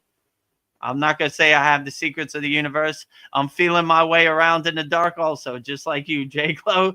But let's do this collectively, and let's be the best person we could be every day, you know? And I don't see how you can go wrong. Help as many people as you can. Love as many people as you can. Be kind to as many people as you can. Be compassionate to as many people as you can. And I don't see how you could ever go wrong. But Yeah. it takes some practice. But if I could do it, you definitely could do it, J. Clo. You know? I'm living proof. Before I got on the path to Kriya Yoga, I did everything wrong, you know? So I treated my body like amusement park. I did everything. So I'm coming from a place of experience. So if I could do it, you definitely could do it. You would probably do it better than me, you know? So I'm a living example, you know? Been there, done that. That's why my guru sent me back to the Maya delusional world. He says, you got to go back to the Maya delusional world. You got to be boots on the ground on the front line, because people can relate to you, because you've been where they've been. You've been to their experience. Us yogis in the Himalayan mountains, we haven't been where they've been. So we're just coming from a place that we only know from books or whatever. But you actually have experience that people can relate to you, because you've been where they've been. So that's why I'm here, helping as many people as possible, you know? And when my job is done, I'll return back to my cave and enter a state of samadhi. Yes. Best sleep of How, your how life. how long have we been on here now? An hour and 45 minutes. How do your give my legs feel? a stretch. Yeah. Yeah, we did Mantra Monday before this, so it's about that time to stretch out. About that time. It's about that time to stretch on out. Yeah. Right now, it's stretch time for everybody. What Take do a they call it necessary break. in baseball? What do they call it? Seventh inning stretch. Or Oh, I'm yeah. not a big baseball fan, but yeah, they have a intermission in the seventh inning, right? Like we've been sitting here for a couple hours. Let's stretch out, you know? Yeah. When football halftime, right? Go get some refreshments and stretch your legs. Yeah. I know. I get sitting here for 3 hours. I get tired too. But I'm not in yogi pose either. And yeah, if you have any questions in the YouTube chat, we're having a pretty profound conversation for our November 5th satsang. We got lots of questions for you. Just to review, put all your problems on your floating flower like they do in Thailand. Float it away. Goodbye. Floating away. After this satsang, I'm going to take that to the lake and float it away myself, you know? And if you have something that's bothering you, write it on a piece of paper and use your lighter, burn it up. It's liberating to see it burn up and go up in smoke, you know? Whatever problems you have. Okay, well, let's get back to the questions. No yogi or yogini left behind. J. Clove says, I'm not the mind or the body. I need to just drop it. Absolutely. That's our affirmation. We say neti neti, which means not this, not this. Or we say not the body, not the mind. Yeah, so exactly. The yogic perspective is they look at this meat spacesuit as this carrying around their soul. So they're not attached to even their physical body. You know, I'm not attached to the mind. I'm not attached to this physical body. I'm not attached to anything. You know, I like when Babaji says, death is a joke to me. I am the death of death. So if we laugh at death, we laugh at everything, right? We're not attached to this mind. We're not attached to this body. We're not attached to any narrative out there in the Maya delusional world. It's all a joke to us, you know? If I laugh at death, I laugh at all this. This is light work, kindergarten, easy day at the office, you know? Yeah. Vacation. Paul says, good point, in moderation. Yeah, everything in moderation. Yeah, you know, it takes a while to ease yourself off the, your conditioning, your attachments, your vices. But yeah, if I could do it, anybody could do it. It just takes a while. You just got to have the mindset that this no longer serves me. Why do I need this? I'm going to detach and off in moderation, like Paul said, It's Vedgurudev's birthday. Let's take a few to the head. It's Halloween. Okay. Celebration, Christmas, New Year. Why not? Tuesday in November, not today. So ease yourself off it in moderation, right? There's no reason to celebrate Monday going back to work with a few pints, J. Clo says, I feel my energy drained from the alcohol. I feel that in my mind. I will stop. The last drink 5 minutes ago, LOL. Like, Yeah, oh, that is true. The last drink is always stopped 5 minutes ago. yeah. Like, but yeah, you're doing a good job. If you're fasting 23 hours, you're on the right track. You just got to have the mindset that you just can't do it no more. Like, I can't do it no more. It's draining you. It's making you feel bad. You don't need it. You just got to put action to words and just, moderation, easily wean yourself off it, slowly and gently, Yeah. but it happens to everybody. I wouldn't beat yourself up about it. I wouldn't think less of a yogi or less of a yogini because I had a couple drinks. Paul is a perfect example. He has a spliff. He takes a 40 to the head, but he's still he's a fine. yogi. He still goes to his yoga studio. He still shows up to our Saturday class. Don't beat yourself up about it. It happens to the best of them. So yeah, just keep going. Don't overthink it. All right. Well, tomorrow's a new day, and I'm going to be better than I was yesterday. And I'm going to make a commitment. I'm going to set an intention, a sankalpa that, all right, maybe 2 pints a week, instead of a pint every day, Okay. And then once you do 2 pints, you'll be like, all right, it's possible. So let me do 1 pint a day, When it's Friday, let me take a pint to the head, When it's Tuesday, not necessary. Nothing to celebrate. Yeah. When it's Monday through Friday, nothing to celebrate, When it's Halloween, maybe, it's New Year's, well, maybe, But yeah, Tuesday, maybe not. Yeah. Nothing to celebrate. And you begin to see you don't need it anymore, I feel a lot better. I feel more energized. And fasting without alcohol is double fasting, that's even greater, So if you could just shed the alcohol and fast, you feel like Superman, Yeah. like Wonder Woman spinning around. Cue the sound effects, Veronica. Let me get there. Okay, take your time.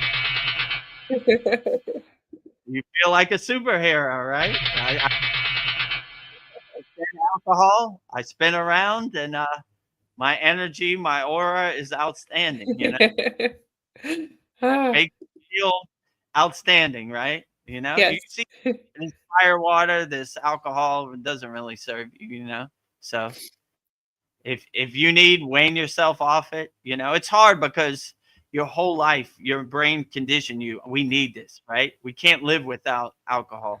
But you see, if you start to wane yourself off of it, like, why do I even need this? I don't need it no more, Yeah. How does it I don't- serve me? So Yeah. How does it serve me? J. Clo, he says, I sometimes wish I was just a regular person, watch TV and gossip, but something changed in me. I just want to be one with the divine. That sounds beautiful. that is beautiful. So this is a true lightning path, aligning yourself with God. I don't know why you would wish you want to gossip and watch TV. that stuff you should have shed, Let that right? go. Like, yeah, right. Wave bye to that. That doesn't serve you, right? So yeah, when you start becoming a nuclear power plant of inner divinity and aligning yourself like a radio antenna with the frequency of inner divinity, none of this really serves you anymore. Like, I can't watch a horror movie at all, like right now in my spiritual practice, right? Like, it's like sticking my finger in a light socket. I'm like, I can't do it, you know? Like, things that used to serve you no longer serve you. Like, I can't deal with violence or harm or war, or it's like trash to me anymore, right? So yeah, when you start to align yourself with your inner divinity and you start to become self-realized and see God everywhere and everything, and you start to feel like a radio antenna transmuting the divine signal, then all these things that used to serve you have no longer any meaning. I haven't watched my TV in years. It's like a wall ornament. I have no desire to watch TV or gossip and jealousy and anger and hate. These aren't even in my vocabulary. They don't exist in my universe. So I think that's a beautiful thing that you've shed gossip and TV and everything, you know.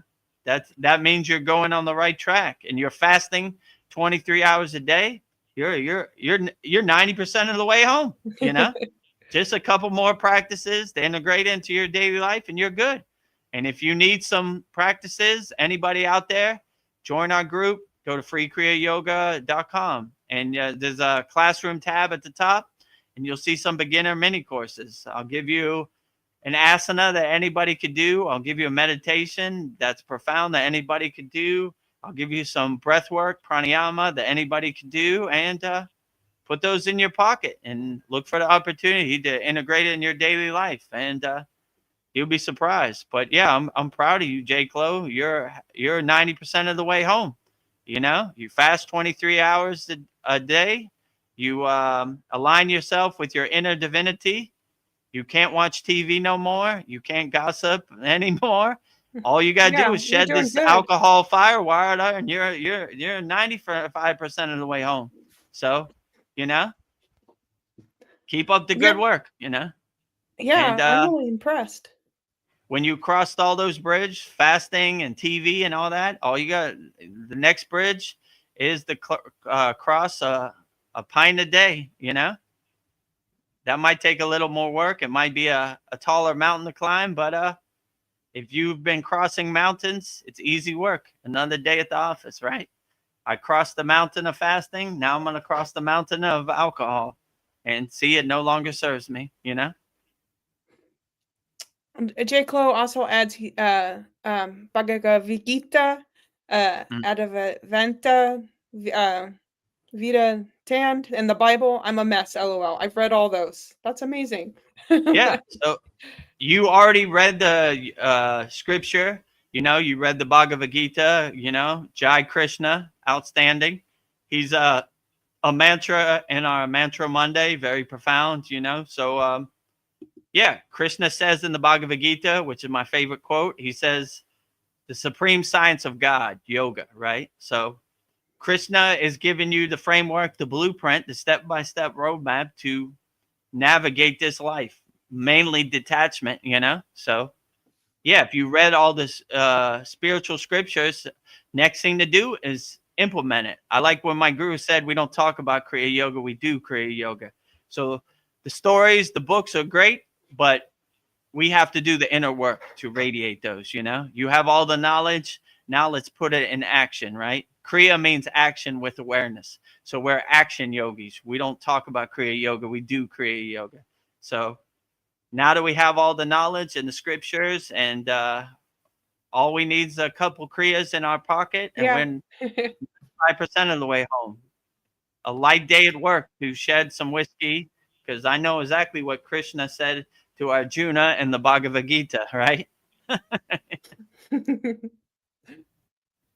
Oh, J. Clo says, I was sick 3 times with the C word, but no vax. Well, proud of you not getting a vax. Yeah, I agree with you. No vax here either, you know? So, yeah. So when you feel the C word or any sickness or flu coming on, because it's winter is fastly approaching, and just make a practice of fasting, and you'll be surprised. Anytime I feel something coming on, which is rare, I fast as much as I can. Right. Some days you could do it 24 hours. Some day maybe it take a 3-day fast, but keep fasting till it's out your system, right? Flush it out your Yeah. system, purify your system, let it all out, right? C word don't have a chance when we're fasting, I would definitely say. And when you stack on a fasting practice and a yoga practice, oh man, it has no Yeah. chance. Dissolve all impact, I asked my guru, and Veronica has asked me this question. If in the event I do have to take the vax, right? What do I do? I asked my guru, Baba, what do I do? He said, you have all the techniques, dissolve on impact, If you can't work because you have to get the vax, put your finger on it and blow your prana to the vax, dissolve on impact, right? And laugh at it like the joke it is. You know, whatever. Whatever. Light On it, work. do your inner work so highly that all this junk dissolves on impact. All these psyops, all these narrative, all these ghost stories, all this sickness and illness out here, everything dissolve on impact. I got my shield up. Meteors hitting my atmosphere, dissolving on impact. And ping, ping. I mean, even me, I feel them pinging my atmosphere all day long. I just have my shield up. I'm Can't come a good right. paint. Hitting my atmosphere. So yeah, dissolving on impact. J. Clo says much love and thank you guys very much. You're very welcome, J. Clo. Yeah, you're welcome, J. Clo. Anytime. We're here every Wednesday, 9 p.m. Eastern Standard Time for our Satsang, and every Sunday, 9 p.m. Eastern Standard Time for our Soul Talks, live from a Thailand beach with me and Veronica. And we have a lot of very great videos on our YouTube channel. We post a video and a Babaji quote every day. So if you want to continue the insights and the wisdom, just subscribe to our YouTube channel and click the notification bell, and you'll be notified every time we put up a video. And also join our free Kriya Yoga School, kriyayogashop.com. Speaking of which, Paul says, I want to go to yoga boot camp at Vedgurudev's ashram. Keep me too busy to think about my vices. Wax on, wax off, LOL. Well, ain't no vices at Vedgurudev's boot camp. Only sadhana and yogic practices. One day, if you keep putting it out there in the universe, maybe the universe fills in the steps, and we'll have an ashram in Thailand where you could come join Vedgurudev's boot camp. I wouldn't even call it a boot camp. It's blissful, right? Yeah. I'm not going to be a drill sergeant like, listen, numbnuts, make sure you do the full wheel pose. Yeah. I'm not going to yell at you. Breathe. My approach is slowly and gently and blissfully, right? Yeah. Rising tides lift all boats. No boot camp here. Yeah, you're going to be so blissed out, you won't need your vices. yeah, they no longer serve. You forget about them, right? Like what vices? They weren't even there. If a tree falls in the woods and you didn't hear it, did it really fall? What vices? Who? Yeah. Alcohol? Who was that? I don't recognize that. That's not in my vocabulary no more. A spliff? What spliff? And in Thailand, you'll go to rehab because there is no spliff, right? I mean, I guess they have alcohol, but it's harder to get to, Yeah. I want to be addicted to Kriya yoga and coconuts. That's my new addiction. That's my addiction too. I'm addicted to mangoes, coconuts. What else? I don't know what I eat in Thailand. Noodles, rice, vegetables, lettuce, tomatoes. Good stuff. cucumber, yeah, all the vegetables, right? Yeah. So fruits and vegetables, that's my diet. Yeah. Uh, awesome. Darren Carter is here. He says, Namaste, guys. Namaste. Namaste, Darren. Glad to have you here. If you have any questions, Darren, put it in the YouTube chat. Yeah. Always blissful. And yeah, yesterday, Darren's a member of our Kriya Yoga School Masterclass. Yesterday, we had a Holy Yagna fire where we burned up all of our Kriya Yoga School Masterclass members' proms. So if you have anything that's bothering you, Darren, next new moon Yagna, send it in and we'll burn it up for you. No longer serves you. Swaha. Yeah. Swaha. 2 And Wednesdays from now. yesterday was Loy Krathong, which is a festival in Thailand where this is called a Krathong. They put all their flowers on it and float it away. So we're floating away our problems. We're burning all our problems that no longer serve us. Swaha. Swaha. Actually, maybe play the Loy Krathong video for anybody Yeah. who hasn't seen it so they could see what it's all about. And I'll narrate it. So there you see all the floating Krathongs lit up on the Thai river. There's a Thai temple, and that's what the Krathong looks like. You see, they put it in the water. They put all their problems, anything that's bothering them on the Krathong. It's made out of a banana trunk, so it floats on top of the water. And yeah, they put it in the water and they float it away. So all their problems that no longer serve them, floating it away, putting it in the water and letting all their problems float away that no longer serve them. So you can see thousands of Loy Krathongs in the water right there, looking very beautiful. Look at that. Millions, right? The whole river, right? It's a family Thai gathering where everybody puts their Krathong in the water. So very blissful experience, very beautiful, looking at all those floating flowers floating away, no longer serve you. So whatever problem you have, put it on your floating flower in Thailand, your Krathong, float it down the river. It no longer serves you. Swaha. A blissful time with family, floating away there, Krathong. Goodbye.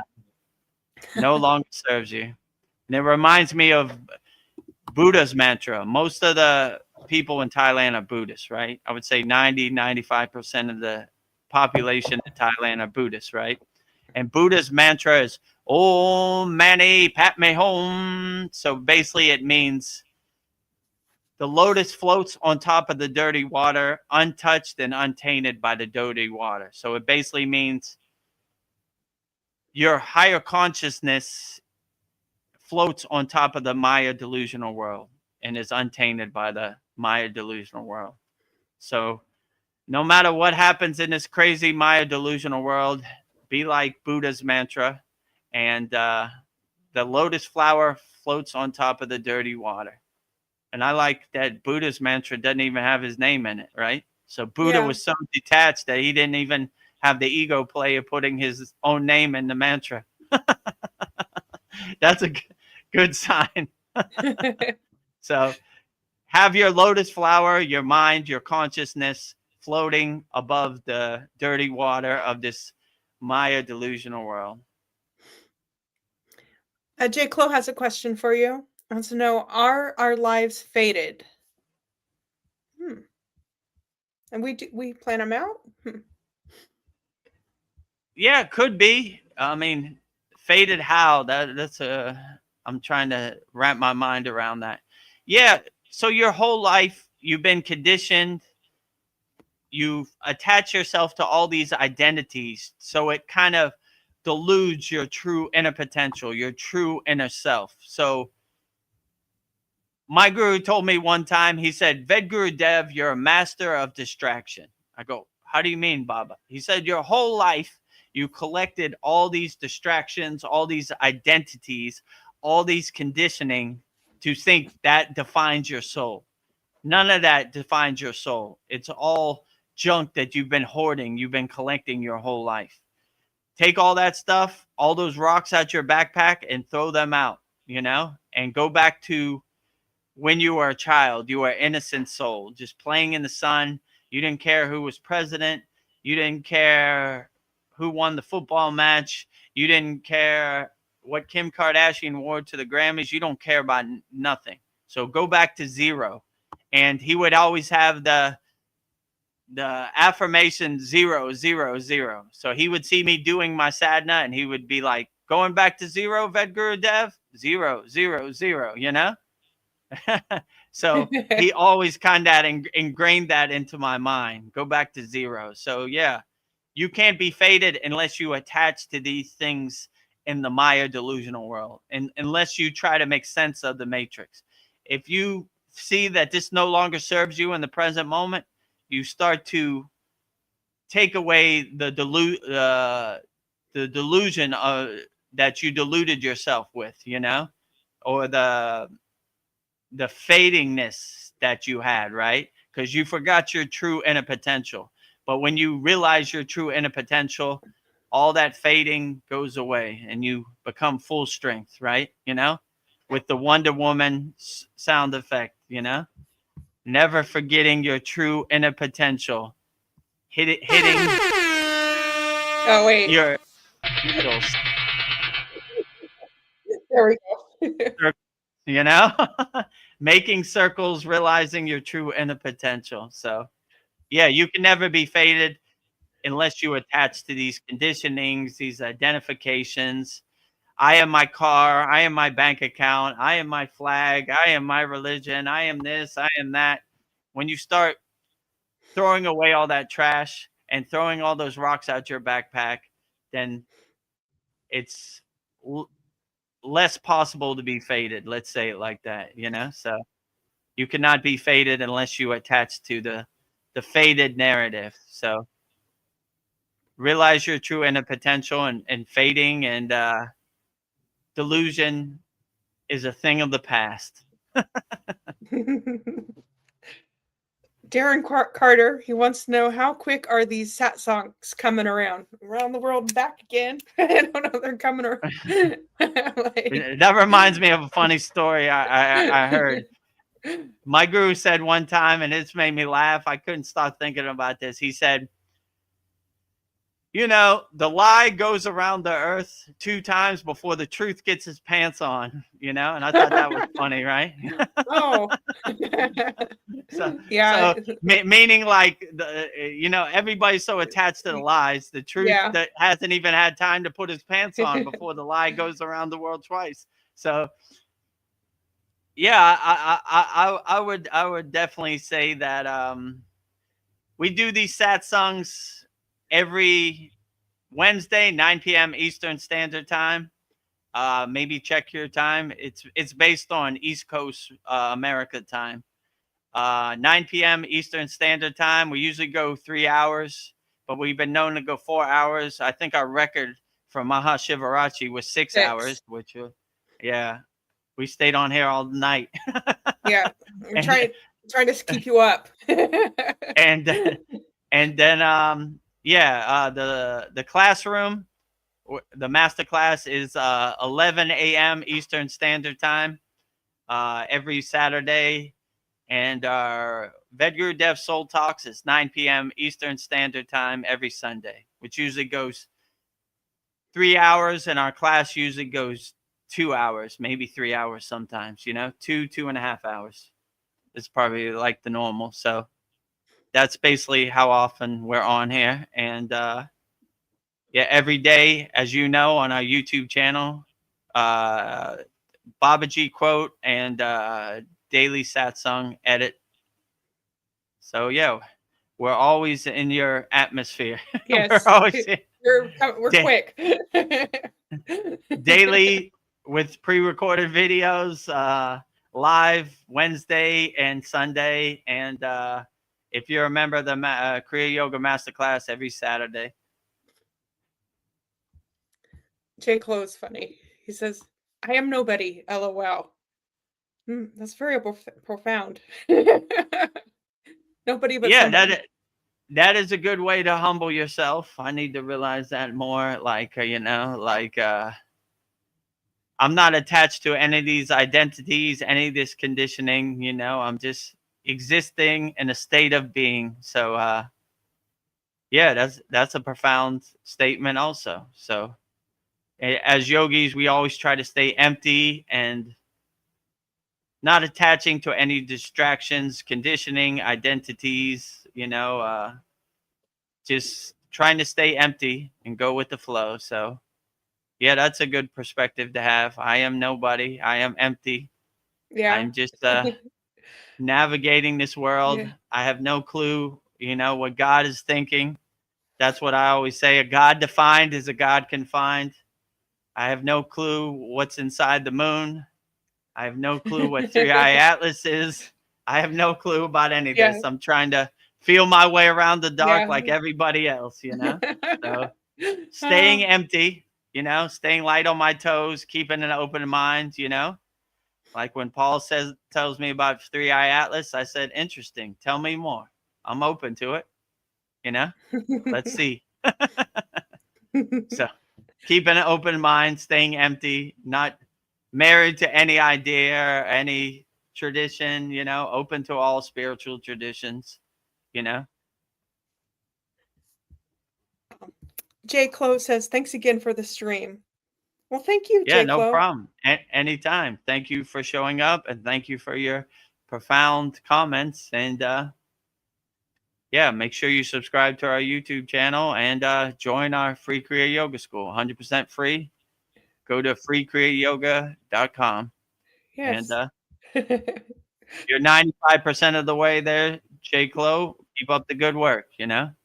Next mountain we got to climb is pints of whiskey. That Yes. might be a small one, might be a small one. I mean, but if we could overcome these mountains of fasting and everything else, aligning ourselves with the divine, then we could definitely overcome the whiskey mountain, you know, the Yes. alcohol mountain. Light day at the office, you know. Darren Carter says that he has watched 25 hours this week. Whoa. Thank you. All we need is there. I'm a All we need, child. think we need like 300 more watch hours. We're getting close. So Yes. I appreciate that, Darren, putting us Yes. closer to our ultimate goal. Hopefully Yes. by December 1st or maybe Thanksgiving, we'll be there. We should be there pretty soon, actually, if people I keep think watching so. all our videos. If you want to watch our videos and support our Kriya Yoga family and get us to 3,000 watch hours, we only need 300 more. Then go to our YouTube channel right here at Vedagurudev and just click on the playlist tab and watch all the Mantra Mondays, watch all the Satsangs, watch all the Babaji quotes, watch all the Soul Talks, and we'll be there by tomorrow. If everybody does that. Oh, here we go. Jaco says the moon is plasma, haha, not solid. Possibly. Could be. I have no clue what the moon is, what it's made of, or what's inside the moon, or how it works. I just enjoy the show, you know. So when I see a full moon, I get my lawn chair and sunbathe in the grace of the moon, right? They call it Soma, which is like moon energy, Chandra, right? So Yeah. we always love the moon, you know. The sun is great too. We love it all, right? Trees, birds. What isn't great? Everything is great. So if you see God in the moon, then you realize that's a divine moon too. So I don't know what it's made of or how it works. All I know is that I enjoy it when it's nice and full, you know. Sunbathe in the grace of the moon, soaking up that Soma energy. Yeah. Especially when it's a super moon right now. Best time to soak up the moon energy. Darren Carter, I love you. He says, I play the videos at work when I can. Thank you. Nice. Yeah, we have another member named Kyle. He watches on like almost 24 hours a day. So yeah. He had to tell me I'm neglecting my work because I watch too much videos and comment on too many. So Yeah. don't Okay. neglect your So, work. Don't get fired from your job. If you got a free moment, let it play in the background. That's outstanding. We appreciate all the support always, Darren. Thank you for that. And Kyle, we love you also. We love you, yeah. Darren. We love all of our members. Thank you for all the support, and outstanding. Rising tides lift all boats. Well, I've been looking into this. It seems like there are 4 stages of life in the Vedic thought. And the first one is the student. We are learning to discipline the mind, preparing our foundation. And then the second stage is the householder, where you build family, wealth, responsibility, a place to take your karma, and make it real in the world. A place where most of us get stuck as the householder. And then the third stage is the forest dweller, meaning slowly detaching. And then the fourth stage is the sannyasi, the renunciation, the dropping of all masks and attachments. I don't know. It seems like we just need to find balance over a lifetime, but it's all in stages. So Yeah, so let's go through all 4 like we always do. okay. The first stage is the student, where we are learning to discipline the mind and preparing the foundation. Yeah, so when you become the student, you're kind of feeling your way around in the dark. You're kind of seeing how this spiritual tradition, the spiritual practice, being a yogi kind of works. So you're absorbing a lot of literature, seeing what practices really work for you, and kind of building your sadhana in your daily life. So you see what really works the best for you. So yeah, we've all started from the first stage as a student, but as a student, just keep going. And no matter what this world throws at you, navigate it and have the tools in your toolbox to really navigate this Maya delusional world. But yeah, as a student, you kind of collect knowledge, collect wisdom, and you start cultivating your own sadhana, your own spiritual practice, and you start getting clues to how to practice yoga and how to integrate it into your daily life. So I like one of our members, Tony, said, every winner was once a beginner. So we all start from zero. It's happened to everybody.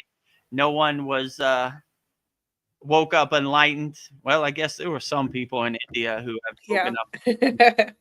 It's a rarity, you know?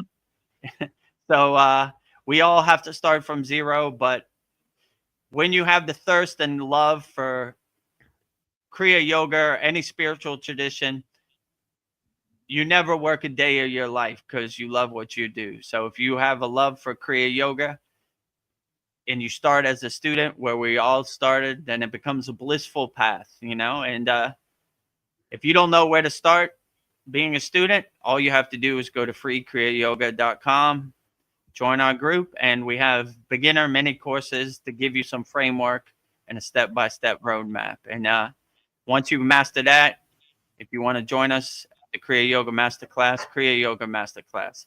So yeah, we all start as a student, but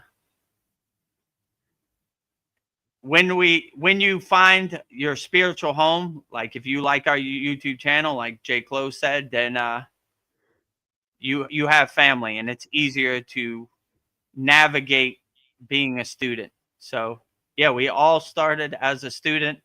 Every winner was once a beginner. Beginner. Me included. So yeah, don't beat yourself up about it. Don't think about it. Just put one foot in front of the other, because we all started from zero. So if I could do it, you definitely could do it. So I would recommend everybody start as a student and then upgrade to the next question. Well, the second stage is the householder, where you build family, wealth, responsibility, a place where you take your karma and make it real in the world, a place where most of us get stuck. Yeah, so my guru used to say we have one foot in the world and one foot out of the world. We're in the world, but not of the world. So this takes a lot of practice, because when you raise your frequency and you become spiritual, then people who haven't raised their frequency can't relate to you anymore, and they get scared. They feel like they're losing you to your spiritual practice. But if you hold a meditative, mindful state 24 hours, everything becomes your spiritual practice. The way you raise your children is a spiritual practice. The way you integrate with your children is a meditative, mindful practice. The way you do everything is a meditative, mindful practice. So my guru used to say, anybody can meditate in a cave, anybody can meditate in the forest, but the real mastery comes when you integrate it into your daily life and you become a householder and you use these yogic kriyas to help you navigate this Maya delusional world, help you come from a place of love when you interact with your children, or you interact with your family, or you interact with your job. So when you integrate these practices, many yogis have been a great householder, but this takes a higher consciousness, because usually your significant other doesn't understand your spiritual practice and they think you're wasting your time. So it creates some friction. But if you have the right mindset, when you're a householder, you can navigate it. You know, you're not attached to most of the things that other householders are attached to, and you don't have any expectations. You know, you just let it happen the way it happens, you know. But it takes a lot of practice, you know, being a householder, because those non-spiritual people like to push your buttons, hit you below the belt, get under your skin and dance around, and they're going to test you for sure. My case included, right? But if you have the mindset that it doesn't matter what other people think about your spiritual practice, it's between you and Babaji, or it's between you and God, you know, then you won't really need approval or permission from anybody to do your spiritual practice. It makes me happy. It makes me feel good. That's all I need. It's between me and God, you know? If you don't approve, or you think it's stupid, or you think I worship false idols, it doesn't matter. It's not meant for you to understand. Yeah. It's a clear connection to God. It's between me and God. So, yeah, it takes some work. It takes some practice, but all these things take a little bit of practice. But you'll begin to have the right mindset where you'll welcome problems, you'll welcome mountains to climb. And if somebody in your family tries to get under your skin and dance around and make you feel less confident, that you're wasting your time with this spiritual practice, you should focus your time 100% on being a householder, you have the tools to overcome it. Like, it's between me and God, and if you don't understand, it's perfectly fine, you know? I need pluses in my life. I don't need minuses, right? So if you really support me, you'll support my spiritual practice. And that comes with being a householder. But this is a tough thing when householders raise their consciousness and the other householder doesn't. It's hard to relate. Let's say it like that. You know, dogs don't relate to cats and cats don't relate to dogs. Yeah. Different species. So, different species. So, you know, like, if you're lucky enough to find somebody on that higher frequency that aligns with you, then look at that as a true blessing. But most of the times, me included, we're not that lucky. So, yeah, it's possible to be a householder. It just takes some mastery, you know, but there's many opportunities. Wait till you get out in the world and you say, you know, look what I bought today. I bought a huge statue of Shiva. What do you think? You're crazy as hell. You're not sharing my excitement for this. So, yeah, it takes a lot of inner mastery to overcome, you know. And in my case, my significant other is like, when she calls me, it's like, you still meditating? You still got those stupid statues in your yard? Yes. Yep. Lost your mind, but it's not meant for other people to understand. It's only meant for you to understand. So yeah, it takes a lot of practice to be a householder and walk the spiritual path, but it's possible. I'm doing it. Many great yogis have done it. Lahiri Messiah, many yogis. So, in the world, but not of the world. Have that as your mantra and your affirmation. Well, the third stage is the forest dweller, meaning slowly you are detaching. Yeah, so the forest, there are no distractions. There are nothing to look at. So it gives you the chance to go inside you as you, right? And realize that all these things you cling to and all these things you are hoarding, all these emotions, all these identities, all these conditioning don't serve you when you go inside yourself as yourself. You begin to see, like, I am not my car. I am not my bank account. I am not my country. I am not my religion. I am not my skin tone. I am not my flag. I am not my football team. So you start detaching and shedding all these identities, all these conditionings that you've hoarded your whole life, and you start letting them go. Because when you're in the forest, you have no choice but to go inside you as you and do your own inner work. So once you do your inner work, you start purifying all these identities and all these conditionings and all these distractions that you're holding on to. And you start taking those rocks out of your backpack. Wonder what Donald Trump's eating for dinner? Goodbye. Wonder what Kim Kardashian wore to the Grammys? Goodbye. Wonder who won the football match? Goodbye. Wonder where Joe Biden went? Goodbye. Yeah. Goodbye. I wonder what 3i Atlas is doing right now? Goodbye. So you start looking for the opportunity to throw rocks at your backpack. All these things that are weighing you down. And then when you have no rocks in your backpack, you take that backpack and throw it away too. Yeah. Traveling light, my friend, which will be the next question, which is sannyasi. Yes. And the final stage, the fourth stage, the sannyasi, the renunciation, the dropping of all masks, all attachments. Yes. Yeah. So when you become a sannyasi, a renunciate, you travel very light. You have no baggage, right? You have no attachments. You don't even see your body as an attachment, and you start to see the whole world as Maya, right? My guru used to always say Maya. My guru was a sannyasi, right? A renunciate. So Maya, it's all Maya, it's all Maya, Maya, Maya, Maya, right? So you stop identifying with anything and you detach from everything. You only travel with the clothes on your back, and some light puja materials. You don't even care about money. You don't care about food. You don't care about nothing.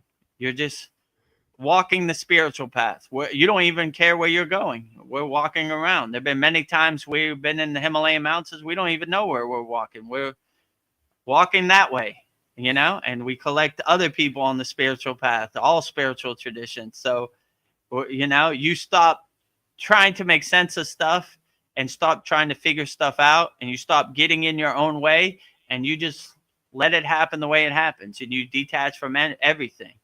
Like, you have the affirmation, I am not this body, I am not this mind, neti, not this. I am not none of this, right? I'm just traveling light on the spiritual path, renunciating everything, right? I renunciate the Maya delusional world. I renunciate going to work, getting a job. I renunciate the government. I renunciate everything, right? The only thing that matters in my life is my direct connection to God, That is important. Traveling light on the divine flight, So I renunciate everything, because I am a sannyasi. And I think that's a beautiful path. And I've always respected the sannyasis, the agoris, the swamis, the sadhus. When you go to India, you just see them walking around. And if you went to them and asked them where they're going, they're like, I don't know where I'm going. I'm walking around, I'm wandering the Himalayan mountains. So I always respected that path because they didn't care about anything and they weren't attached to anything. They only the clothes on their back, you know what I'm saying? And they even looked at their physical body like changing clothes also, right? Not the body, not the mind, neti, letting go of all, none of this serves me. None of this is coming with me into the afterlife or when I ascend, right? I'm traveling light, you know? I had the thought I came in the world naked, and when I ascend, I'll go in the world naked, right? Like, Yeah. why are you wearing clothes in afterlife? You're right. I don't need this. What do Yeah. I need this for? My soul is untainted. It is unaffected. It is immaculate. It is perfect the way it is, right? So, yeah. So, detach and renunciate as much as you can, you know? But that is a stream pass, you know? The gories, you know, they sleep in cemeteries sometime. They're a stream detached, right? They don't wash. They want no one to come around them because they're doing their inner work. So this takes a lot of inner mastery, but this is the highest path where you don't care about other people's perception, other people's judgment. You renunciate it all, right? You know? So indirectly they do things so no one comes around them, so they're scared of them. I think they even make up these stories about cemeteries. I've never verified it, you know. When I Yeah. met a gory, he wasn't in no cemetery, so these are probably made up stories, so you leave them alone, right? You're scared of them, but I'm not scared of them. I enjoy their energy. I like it, you know. And they're Yeah. actually Beautiful. surprised when I sit next to them. I like it. They're like, you're not scared of me, or you know, you're not frightened by my appearance and my long hair and my dreadlocks or my smell or whatever. I said, no, I think it's a beautiful path. It's a good reminder of the inner work I should do, you know? So I hope one day to join the Agoris or join the sannyasis and be a renunciate, you know? When my Yeah. job is done in the Maya delusional world, I'll be returning home, you know? Yeah. And that is probably a path that I would like to take up, a sannyasi, Yeah. right? But in the world, but not of the world at this point. But we'll see what tomorrow holds. Yeah. Be light as a feather. Oh, where was I? Oh, Darren Carter was saying that he plays the videos at work, and then I get some funny looks off of customers when you start chanting. It makes me laugh. I love it. Oh. Yeah, when if you happen to be driving in Thailand and you pull up next to a light next to me, I'm really chanting, right? Yeah. I got my windows down. I'm really like vibrating the bija mantra and the sound syllables. So people come up to me and they give me a funny look, like, "The hell's wrong with this guy? This guy's crazy." And I give them a funny look. You don't know Shiva? Shame on you, right? Yeah. Om Namah Namah Shivaya. Shivaya. Om Kriya Babaji Namo. Peace, blessings to Peace. you. You know, usually the light turns green and they speed away, right? Yeah, they're Well, like, okay, what the you heck know, was that? stay in love with the chain and enslaves you, right? Ignorance is bliss. Have a nice day. I salute you, Yeah. you know? Ah, Jay Close says, I love reading about the gurus of India, but I have faith in Jesus. That's where I get confused. But I love the message of Yogananda. Me too. That's Yeah, there's beautiful. nothing to be confused about the message of Jesus. If you go to Lake Shrine SRF in Pacific Palisades in California, they have a very big picture of Jesus, right? They have they have 6 ascended masters. Let me see. Babaji, Yogananda, Lahiri Messiah, Yukteswar, Krishna, and Jesus. Yeah, so we love Jesus. We love Christ consciousness, so there's no division, right? I told a story before when I went to Hyderabad, where Hyderabad Baba's from, and his ashram. They had a tree in the middle of the raging river, and they called it Yeshua's tree. In our tradition, we call Jesus Yeshua, right? Which is his traditional name. And my guru said, I go, why is that tree in the middle of the river and there are no trees around? And he goes, that's Yeshua's tree. I go, what do you mean? Jesus? Like Why do they call it Jesus's tree, Yeshua's tree? They say because when he came to India, that's where he meditated. And I said, okay, I want to see. So I asked my guru if he wanted to go. The only way to get there was swim there, in the raging river. So I asked my guru. He's an older man, so he said he didn't want to go, and I was like, okay, if you show me Yeshua's tree, I'm going to it. I don't care how much the river is, and so I swam out to the river. I passed it a couple times, and I realized I had to go way out and kind of navigate myself, steer myself to the island. But I eventually got there, and I have to say it did have nice Yeshua energy. So in our Kriya Yoga Masterclass, every Christmas, we have a big Yeshua celebration.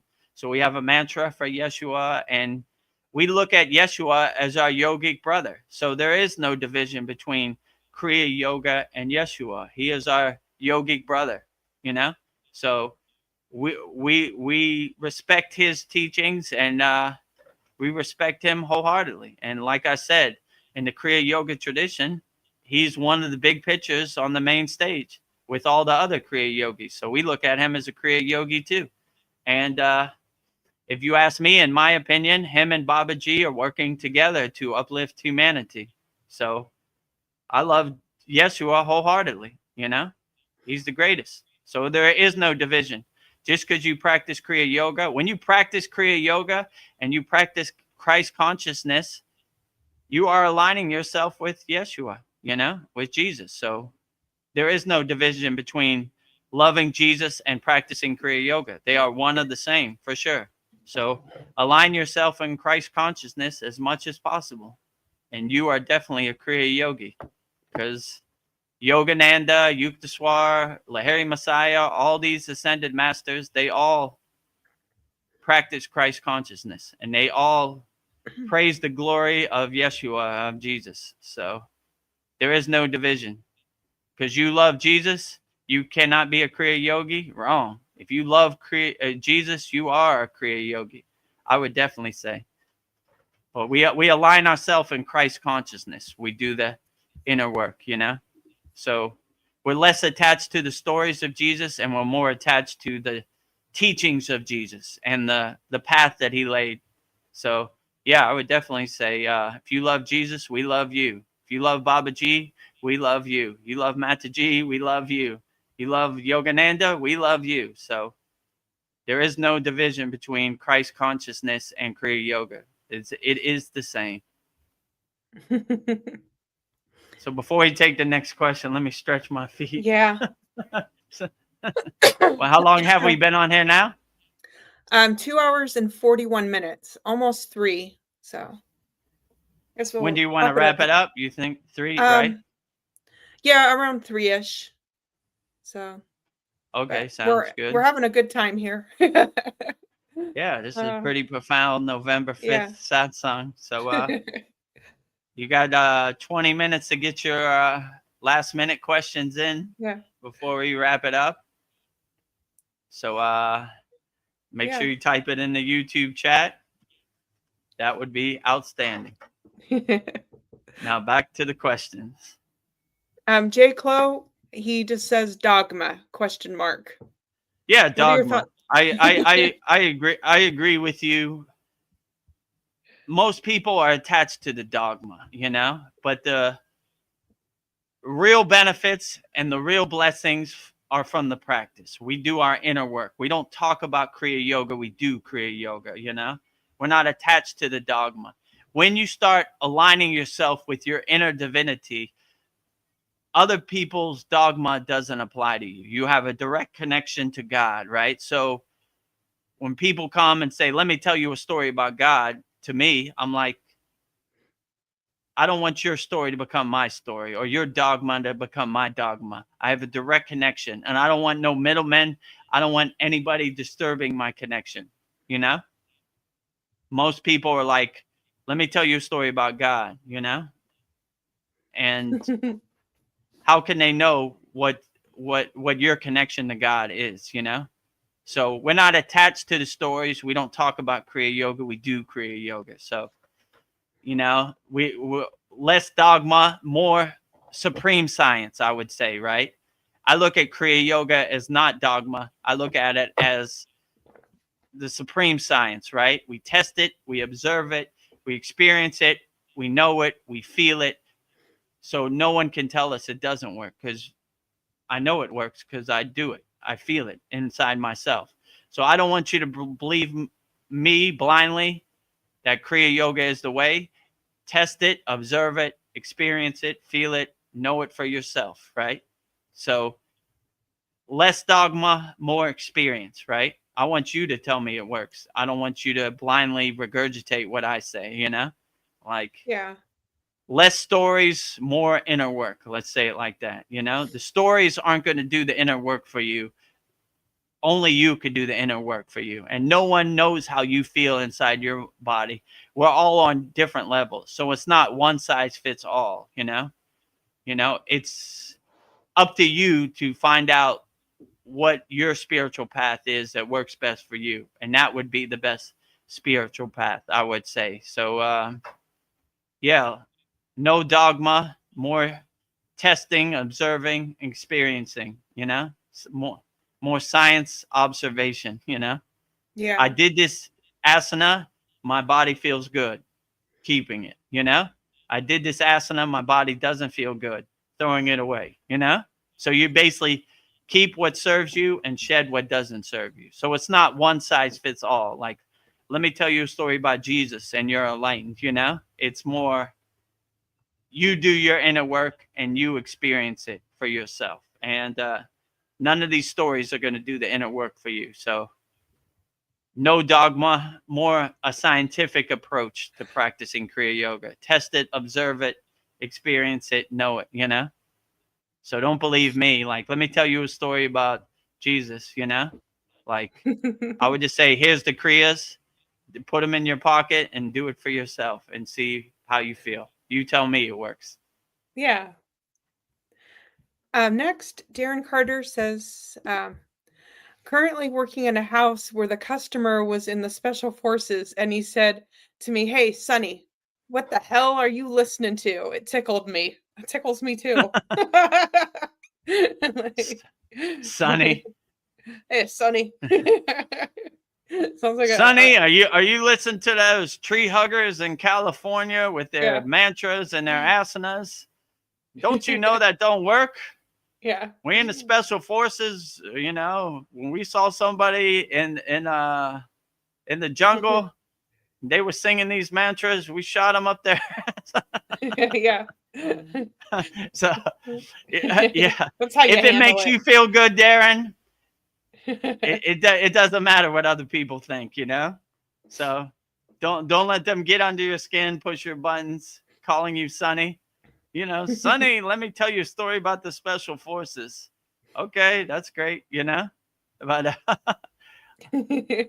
what are you listening to over there, Sonny? Vedagurudev is singing his mantras. Yeah. You know, don't that work? Come have a pint of whiskey. That works. What is this? Yeah, what is this world coming to? You know, the special forces and some foreign land hurting people. I agree with you. What are the world coming to? You know, these people trying to align themselves with their inner divinity in peace and harmony. Yeah. That is stupid. You know what is smart? War, murder, destruction. That's what we do. Yeah. It's no backwards thanks. world. No thanks, right? What is this world coming to? I agree with you, right? Yes. You know? I agree with you. Murder, death, destruction, war. What is this world coming to? Peace, harmony, unconditional love. That's what the world should aspire to be. Sounds good to me. You got it, Sonny? You got it, Sonny? You know? Unconditional love. Nuclear power plant. Unshakable mountain. Go to work, Sonny. Yeah. Don't be a grumpy old man. Sonny. Sonny. What are you hippies doing over there? You know, you're hugging trees and doing those asanas. Don't you know that works? When I was in the special forces, you know, we shot up all those gooks and all those Japs. What? Yeah. Those Muslims. You know, we turned that place into a parking lot. What? No. Yeah. Please, no more horror movie, Grandpa. Yeah. You know, unconditional love. Yeah, that's what Peace I and want to harmony, watch. helping people, not detaching people Yeah. from their body. Yeah. Keep watching, Darren Carter. I love that it tickles you. Oh, it I tickles like me the too. sunny, right? Yeah. What the hell are you listening to? Oh, What the hell are you listening to, Sonny? yeah, there you go. Oh, Paul, what are you saying? Paul says, just leave your little rainbow mummy with us at the school to remember you by. Yes, we will. I don't, yeah. Who? We will do Who are that. you talking about? Paul, he says, just leave your little rainbow mummy with us at the school to remember you by. Okay. Mummy, like your dead body, or like your rainbow It's like, body, like it Buddhist? says like mummy, like Egypt. Oh So yeah, that's what he's talking about. So like yeah, rainbow, you know, the Buddhists believe when you ascend, you get a rainbow body, right? Like a diamond body, or they would call it, you know. So yeah, I guess when I ascend my physical body, you could have my petrified statue yeah. in your meditation room or your ashram or wherever, you know, to remember me by. When I in yoga, they would say the golden light body, you know, or divine body. I guess in Christian traditions, they call it a resurrection body, you know, or in Buddhists, they say a diamond rainbow body, you know. So yeah, when I shed my physical body and it becomes petrified, like the other yogis, then do with it whatever you please. My soul has moved on. So if you want to praise and do puja to my rainbow body, my mummified rainbow body, why not? You know, it's probably better than putting me in the ground or cremating me or whatever. You know. J. Close says, I just want to thank you guys again. Much love. Time for me to sleep. LOL. Get some Much sleep. love to you too, J. Clo. Yeah, get some rest. Yeah. And we'll be doing this again September at 9 p.m. Eastern Standard Time. And that's when we're live on the Thailand beach. Every Sunday, September? Every Sunday, 9 p.m. Eastern Standard Time. Yes. Live from the Thailand beach.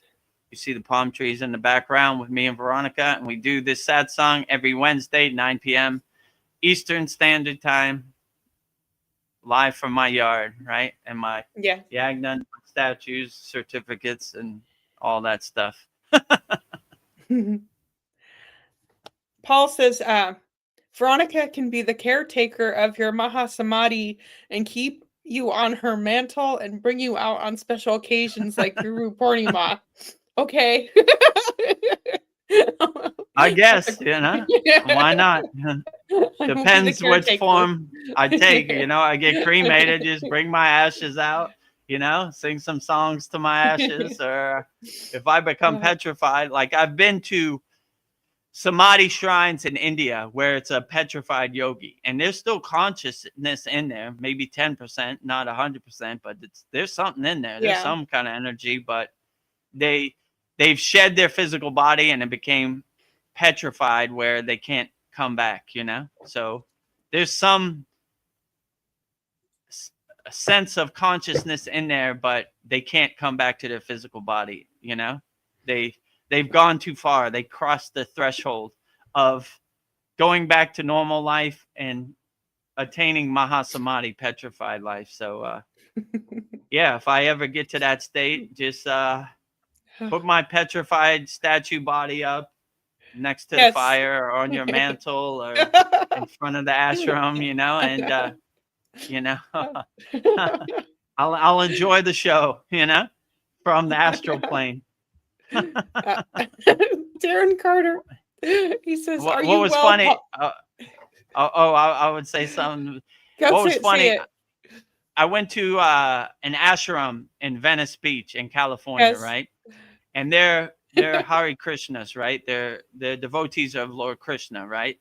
They have a practice every year where they bring out their chariot and they put their statues on there and everything. So they had this lifelike figure of their guru in the ashram, and I was like, man, that guy is in Mahasamadhi, right? Like I was like, man, that guy has really mastered the supreme science of Mahasamadhi.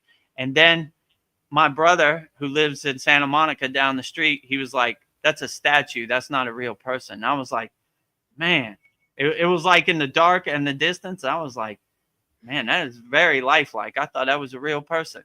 So they take that statue and they put him in a Cadillac convertible and drive him around town in the ceremony. So yeah, I guess if that happens to me, you could put me in a Cadillac and drive me around town. Yeah.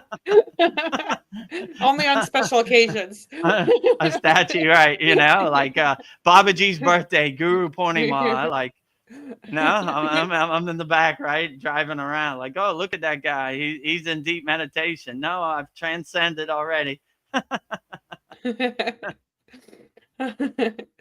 Darren Carter says, "Are you well, Paul? Are you well, Paul?" Paul has been known to hit a spliff and take a 40 to the head. So, you know, he might be lit right now. Paul as well. We have good humor at the Kriya Yoga School, you know. We don't take anything too serious, you know. Well, I've got a deep question for you next from somebody named RQ. Prananams Babaji. My question is, have you entered Narva Kapi Samadhi or Saravakapa Samadhi? And if so, can you tell us about it? Yeah, so I have. And if you're a member of our Kriya Yoga Masterclass, we have taught these techniques. We have Samadhi Kriyas that we teach, right? And both of these are the Samadhi Kriya that we teach in our school.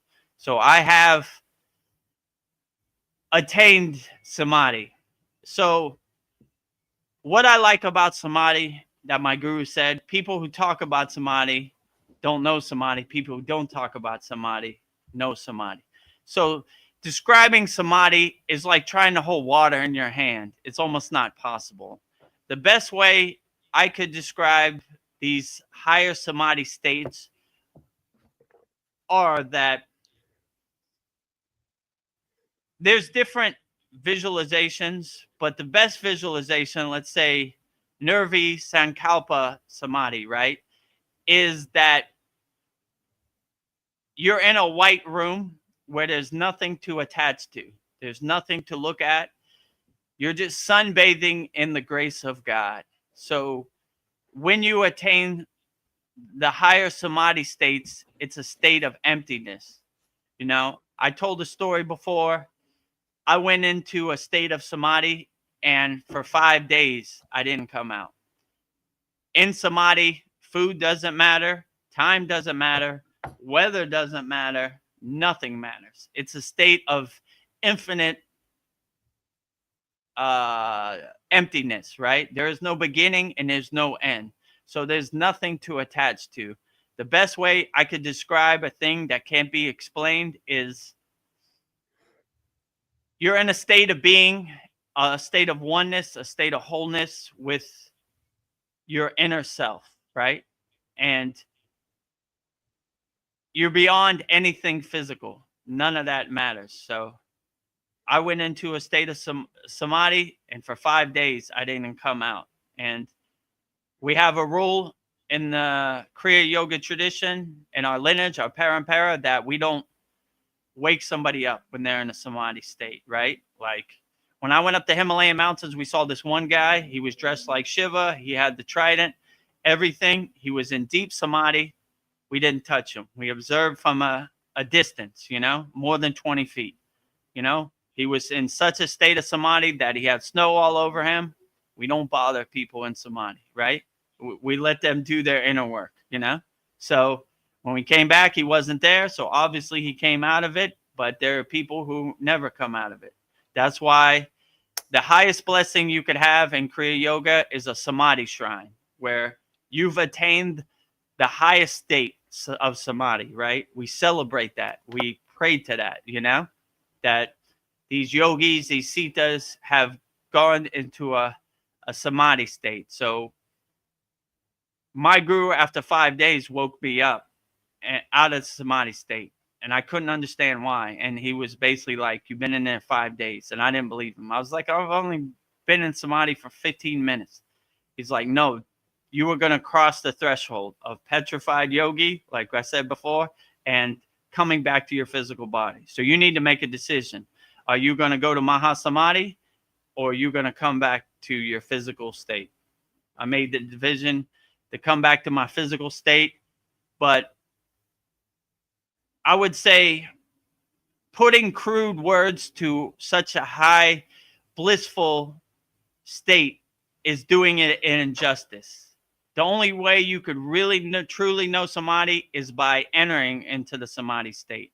You know, it can't be really described by crude physical words. It's such a blissful symphony that I hope everybody attains that state one day. So, yeah, I have reached samadhi many times, and I teach a class in our Kriya Yoga Masterclass. If you want to join, it's money back guarantee. It's worth that price of admission alone. So, but it's hard to describe a state that can't be described. I will describe it like this. Samadhi defined is samadhi confined. Like samadhi can't be put in a box or even described with crude words. You have to experience it yourself, you know? So it's hard for yogis who have been to samadhi to describe it because it's beyond words. Let's say it like that. So I would say the best way to understand samadhi is to experience it yourself. And if you want to experience it, join our Kriya Yoga Masterclass and I'll help guide you and give you the insights to get you there. But these are more advanced techniques that take a lot of inner mastery and a lot of steps to get you to that state. But it's possible. If I could do it, anybody could do it, you know? So I'm living proof. But yeah, describing samadhi is hard to put to words. I would definitely say it's a state you have to directly experience to know it, you know? So I'm doing it a disservice and injustice by even putting crude words to it, you know? It's beyond words. So I would just say it's a state of emptiness where there's no beginning and no end, where nothing matters. No time, no food, nothing matters in that higher state of samadhi. I would definitely say so. That's the best way I could answer it. But if you want to go to a higher state of samadhi, I'll guide you there, you know? So go to kriyayogamasterclass.com. And if you commit to me, I'll commit to you. And I'll give you all my knowledge about samadhi like I've given to all of our other members, you know? And soon we should be making a samadhi class. Yeah. You know? So, yeah, definitely. I don't know what else to say about it. Yeah. You know, it's beyond words. Yeah. You know? I know it was my favorite meditation in the class. That was really powerful. So yeah, that's a good one. When you could be pulled into the samadhi state, there's nothing like it, you know? I aspire to go back as much as possible. But I would say if you go into a samadhi state, have a spotter or have somebody that wakes you up out of it, you know, because you'll forget about work. You'll forget about your family. You'll forget about everything, right? Nothing matters when you reach samadhi. So you need to set like an alarm or tell somebody in an hour, come wake me up. Because if you go too deep, you'll just drift away. Let's say it like that. And it's so blissful and so happy that you don't want to come back. Let's say it like that, you know? Like you're disappointed in the Maya delusional world when you do come back. Like, oh, Ugh. Man, I'm going back to my samadhi state. So, yeah, if you got to pick up your child from school, don't go into samadhi because you might leave them there for 2 days. Yeah. or if you know you have obligations, you got to go to a job. There's been times where I worked as a DJ and the manager called me like, "What happened? Where you at?" I'm like, I got a flat tire, whatever, So I was just, you Wasn't forget about samadhi. everything. So if you're gonna test the samadhi state, make sure your schedule is cleared for the day. That's what I would say. So, Well, or have somebody spot you. Tell your significant other, your child, to come wake me up in an hour or something, or set your alarm, and keep RQ. shaking me till I come out. Yeah, keep shaking you. Wake up, snap out of it. I think my guru had the approach of smacking me in the back of the head. I was like, that what'd you works. do that for? He's like, you fool, you've gone mad. You've almost became petrified, You should thank me for saving your physical body. And when you go into a samadhi state, you preserve your physical body. So there's something to come back to. So you thin your breath so much that it's like you're not breathing. That's why they call it the breathless state of communion with God. Like you're aligning yourself with God and you're thinning your breath so much that it preserves your body. You're slowing your heart rate. So you're preserving your body so you have something to come back to. So it takes a little bit of work, but if I could do it, you definitely could do it. Well, RQ says, I'm honored to hear your thoughts on it and wisdom. I will attain this too, and I will definitely join your class. It's a good deal, and thank you. It is a good deal. Lots of value. We would love to have you, RQ. We don't only have samadhi techniques. This week will be our 88th class. So we have a live class every Saturday at 11 a.m. Eastern Standard Time, where you could come on screen like Veronica is now and ask your questions live, or you could type it in the YouTube chat, however you want. And I'll answer your questions in real time about anything, any techniques. And in our classroom, we have a very interactive community where one of our members, Cal, posts like 20 videos a day about Kriya Yoga and a lot of good wisdom and knowledge. And in our classroom, we have hundreds of classes.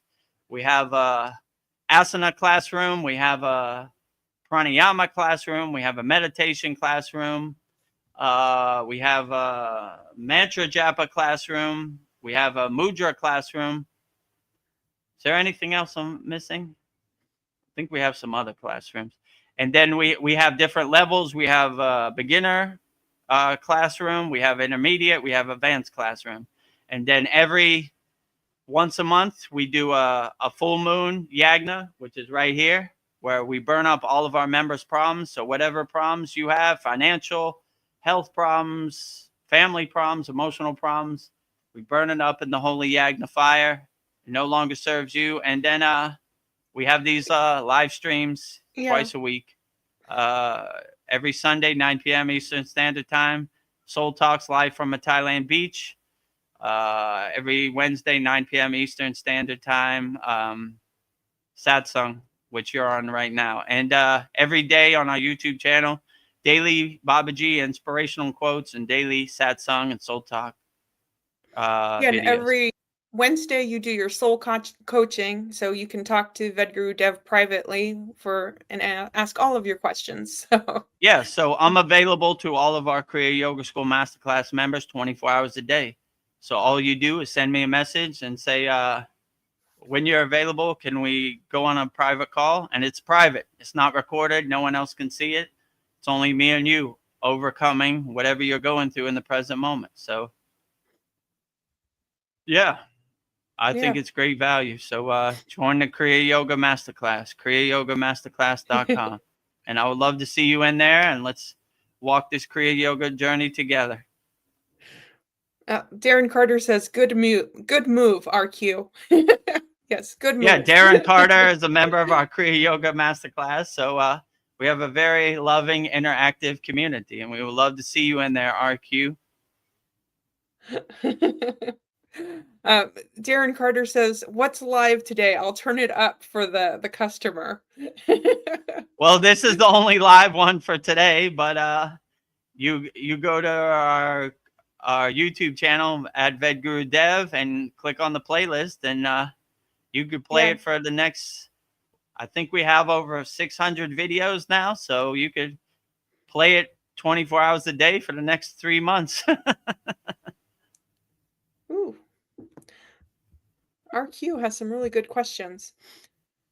If you have time and are willing, can you elaborate on the spiritual science of the mudras when facilitating with plant medicine? It is very common for people to go into sudden mudras positions. True. So that's another classroom I forgot. We have a mudra classroom. So we have, I don't know how many mudras, at least 50 different mudras in our classroom. And if you look at our thumbnail for our Babaji quote and for our Kriya Yoga video, I'm doing mudras every day, right? I'm doing a different mudra. So like the mudras are basically ways to close the circuit and seal your energy in your body. So different states automatically get you in different mudras, like, you know, like this Yan mudra, right? So most yogis, this is a traditional mudra that they hold, right, when they're doing their sadhana, their meditation practice. But this is also Dhyan mudra, which is like creating like a bowl. This really helps cultivate the meditative state. So it just depends. All mudras are different for all people. Like some people prefer different mudras. You know, I like this one too. Sharpa mudra, right? Like this, right? Touching both thumbs together, kind of sitting in this state. So the best mudras are the ones that work for you. And in our Kriya Yoga Masterclass, we have a mudra classroom with, I don't know, over 50 mudras. We got a lot of them in there. And like I said, when you subscribe to our YouTube channel, every day you see the thumbnail, I'm doing a different mudra. So all those mudras are in our classroom also, right? So I actually copied the ones that I demonstrated. So yeah, the mudras basically seal in your energy. So when you get into a higher meditative state, your body automatically switches to different mudras to seal in the energy. So different people use different mudras to seal in their energy and help them reach a higher consciousness. So yeah, I love the mudras. So when I made a thumbnail, I made sure to incorporate the mudras to make it unique and different, right? Instead of just pointing at the thumbnail or whatever, I actually doing the mudras. So, you know, I do all the mudras. We have, you know, a lot of different mudras, you know, endless mudras. So yeah, we have a great interactive classroom about all the mudras. So yeah, I would say that different people, depending on their state of meditation, they adjust their mudras, you know. Some people want to go deeper into meditation, so they use this Dhyan mudra, or, you know, some people prefer the traditional Yan mudra, right? It depends what you're cultivating. If you're cultivating meditation, you would use Dhyan mudra. If you're cultivating wisdom, you would use Yan, like, or Yana, which means wisdom. So it depends what your goal is in your meditative state.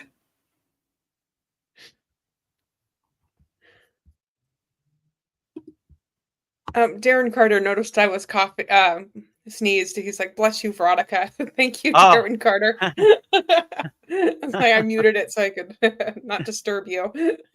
Oh, yeah. Bless you, Veronica. Bless it. I'm so blessed.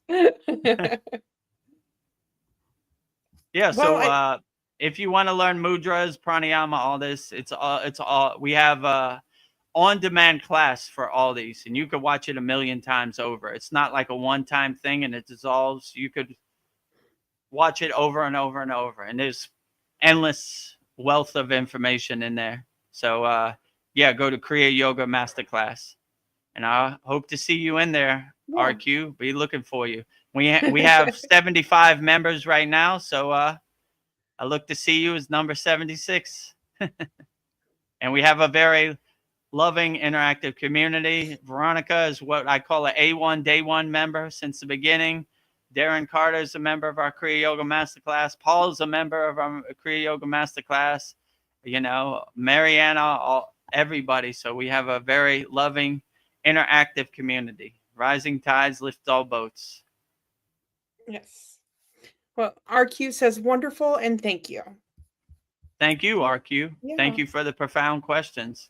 Yeah, I'm glad you already have a framework about samadhi and how it works and, different samadhi techniques. So should be easy. We'll just answer all your questions and get you where you need to be. Make sure you feel the benefits and get the results you want from practicing Kriya Yoga.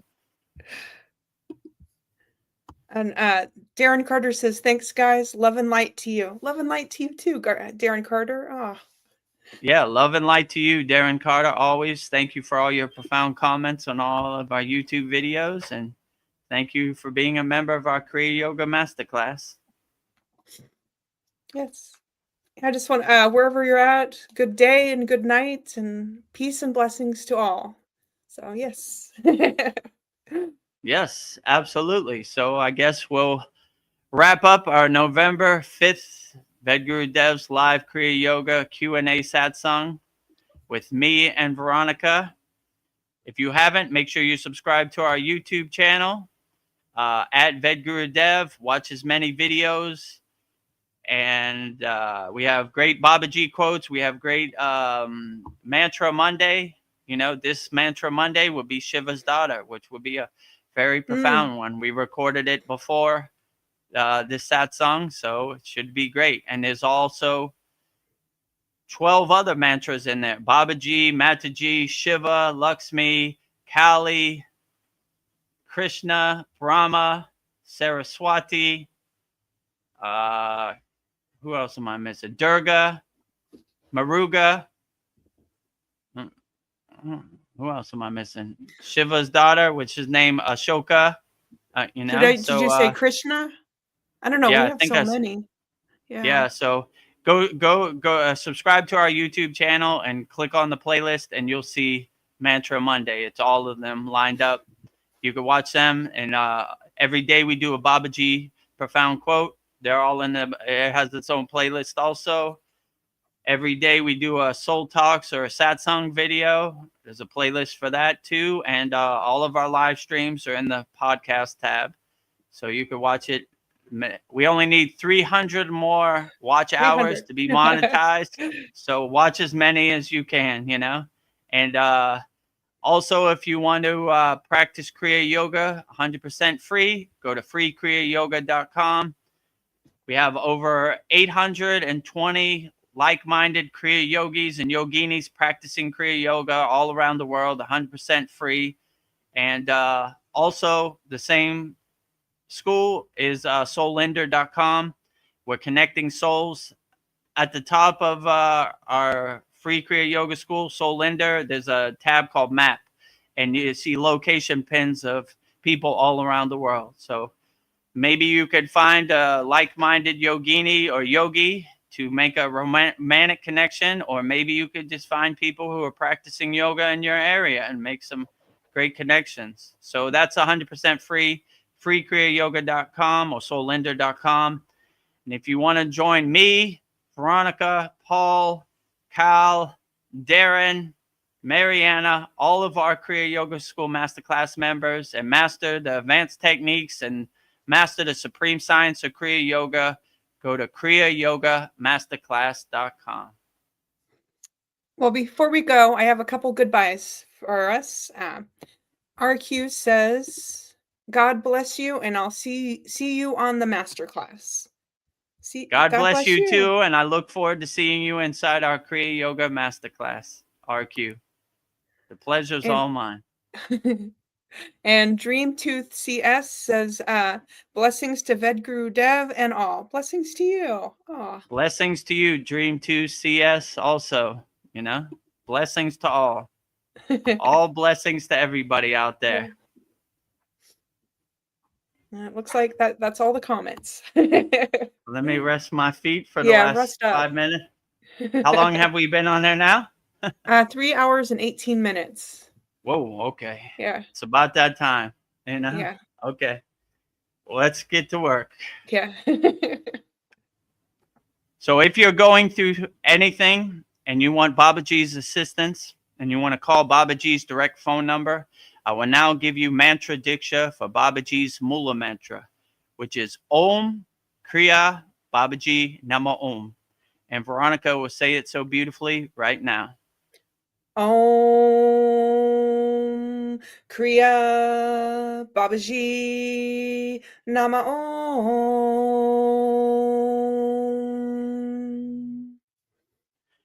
Om Kriya Babaji Namo.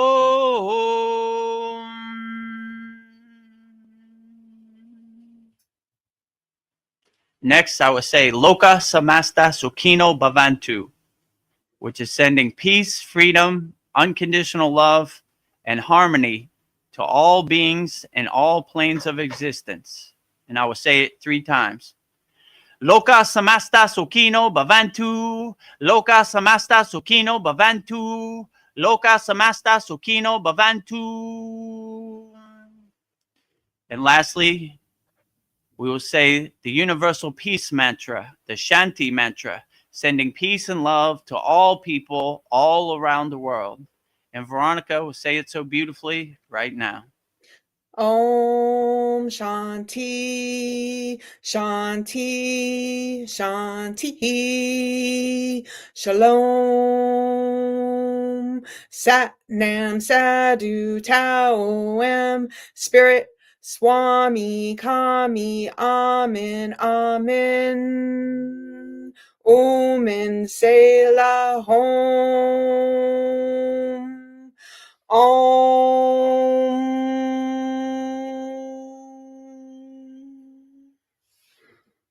Om Shanti, Shanti, Shanti, Shalom, Sat Nam Sadhu Tao Am, Om Spirit, Swami Kami, Amen, Amen, Om and Selah Home.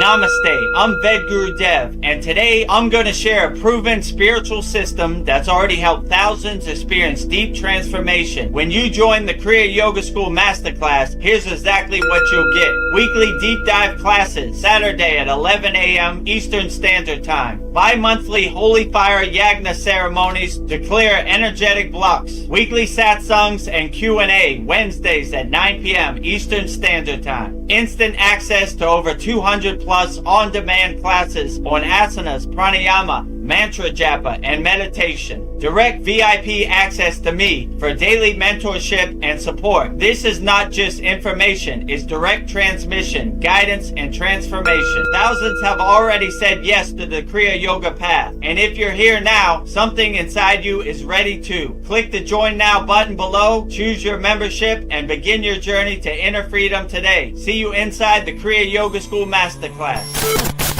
Kriya Babaji Namo.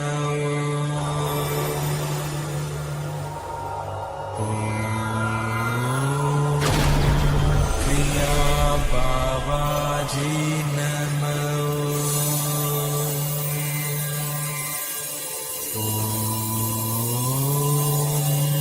Kriya Babaji Namo.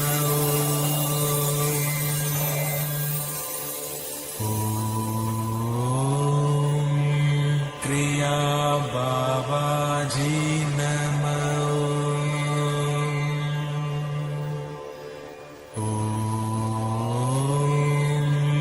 Kriya Babaji Namo.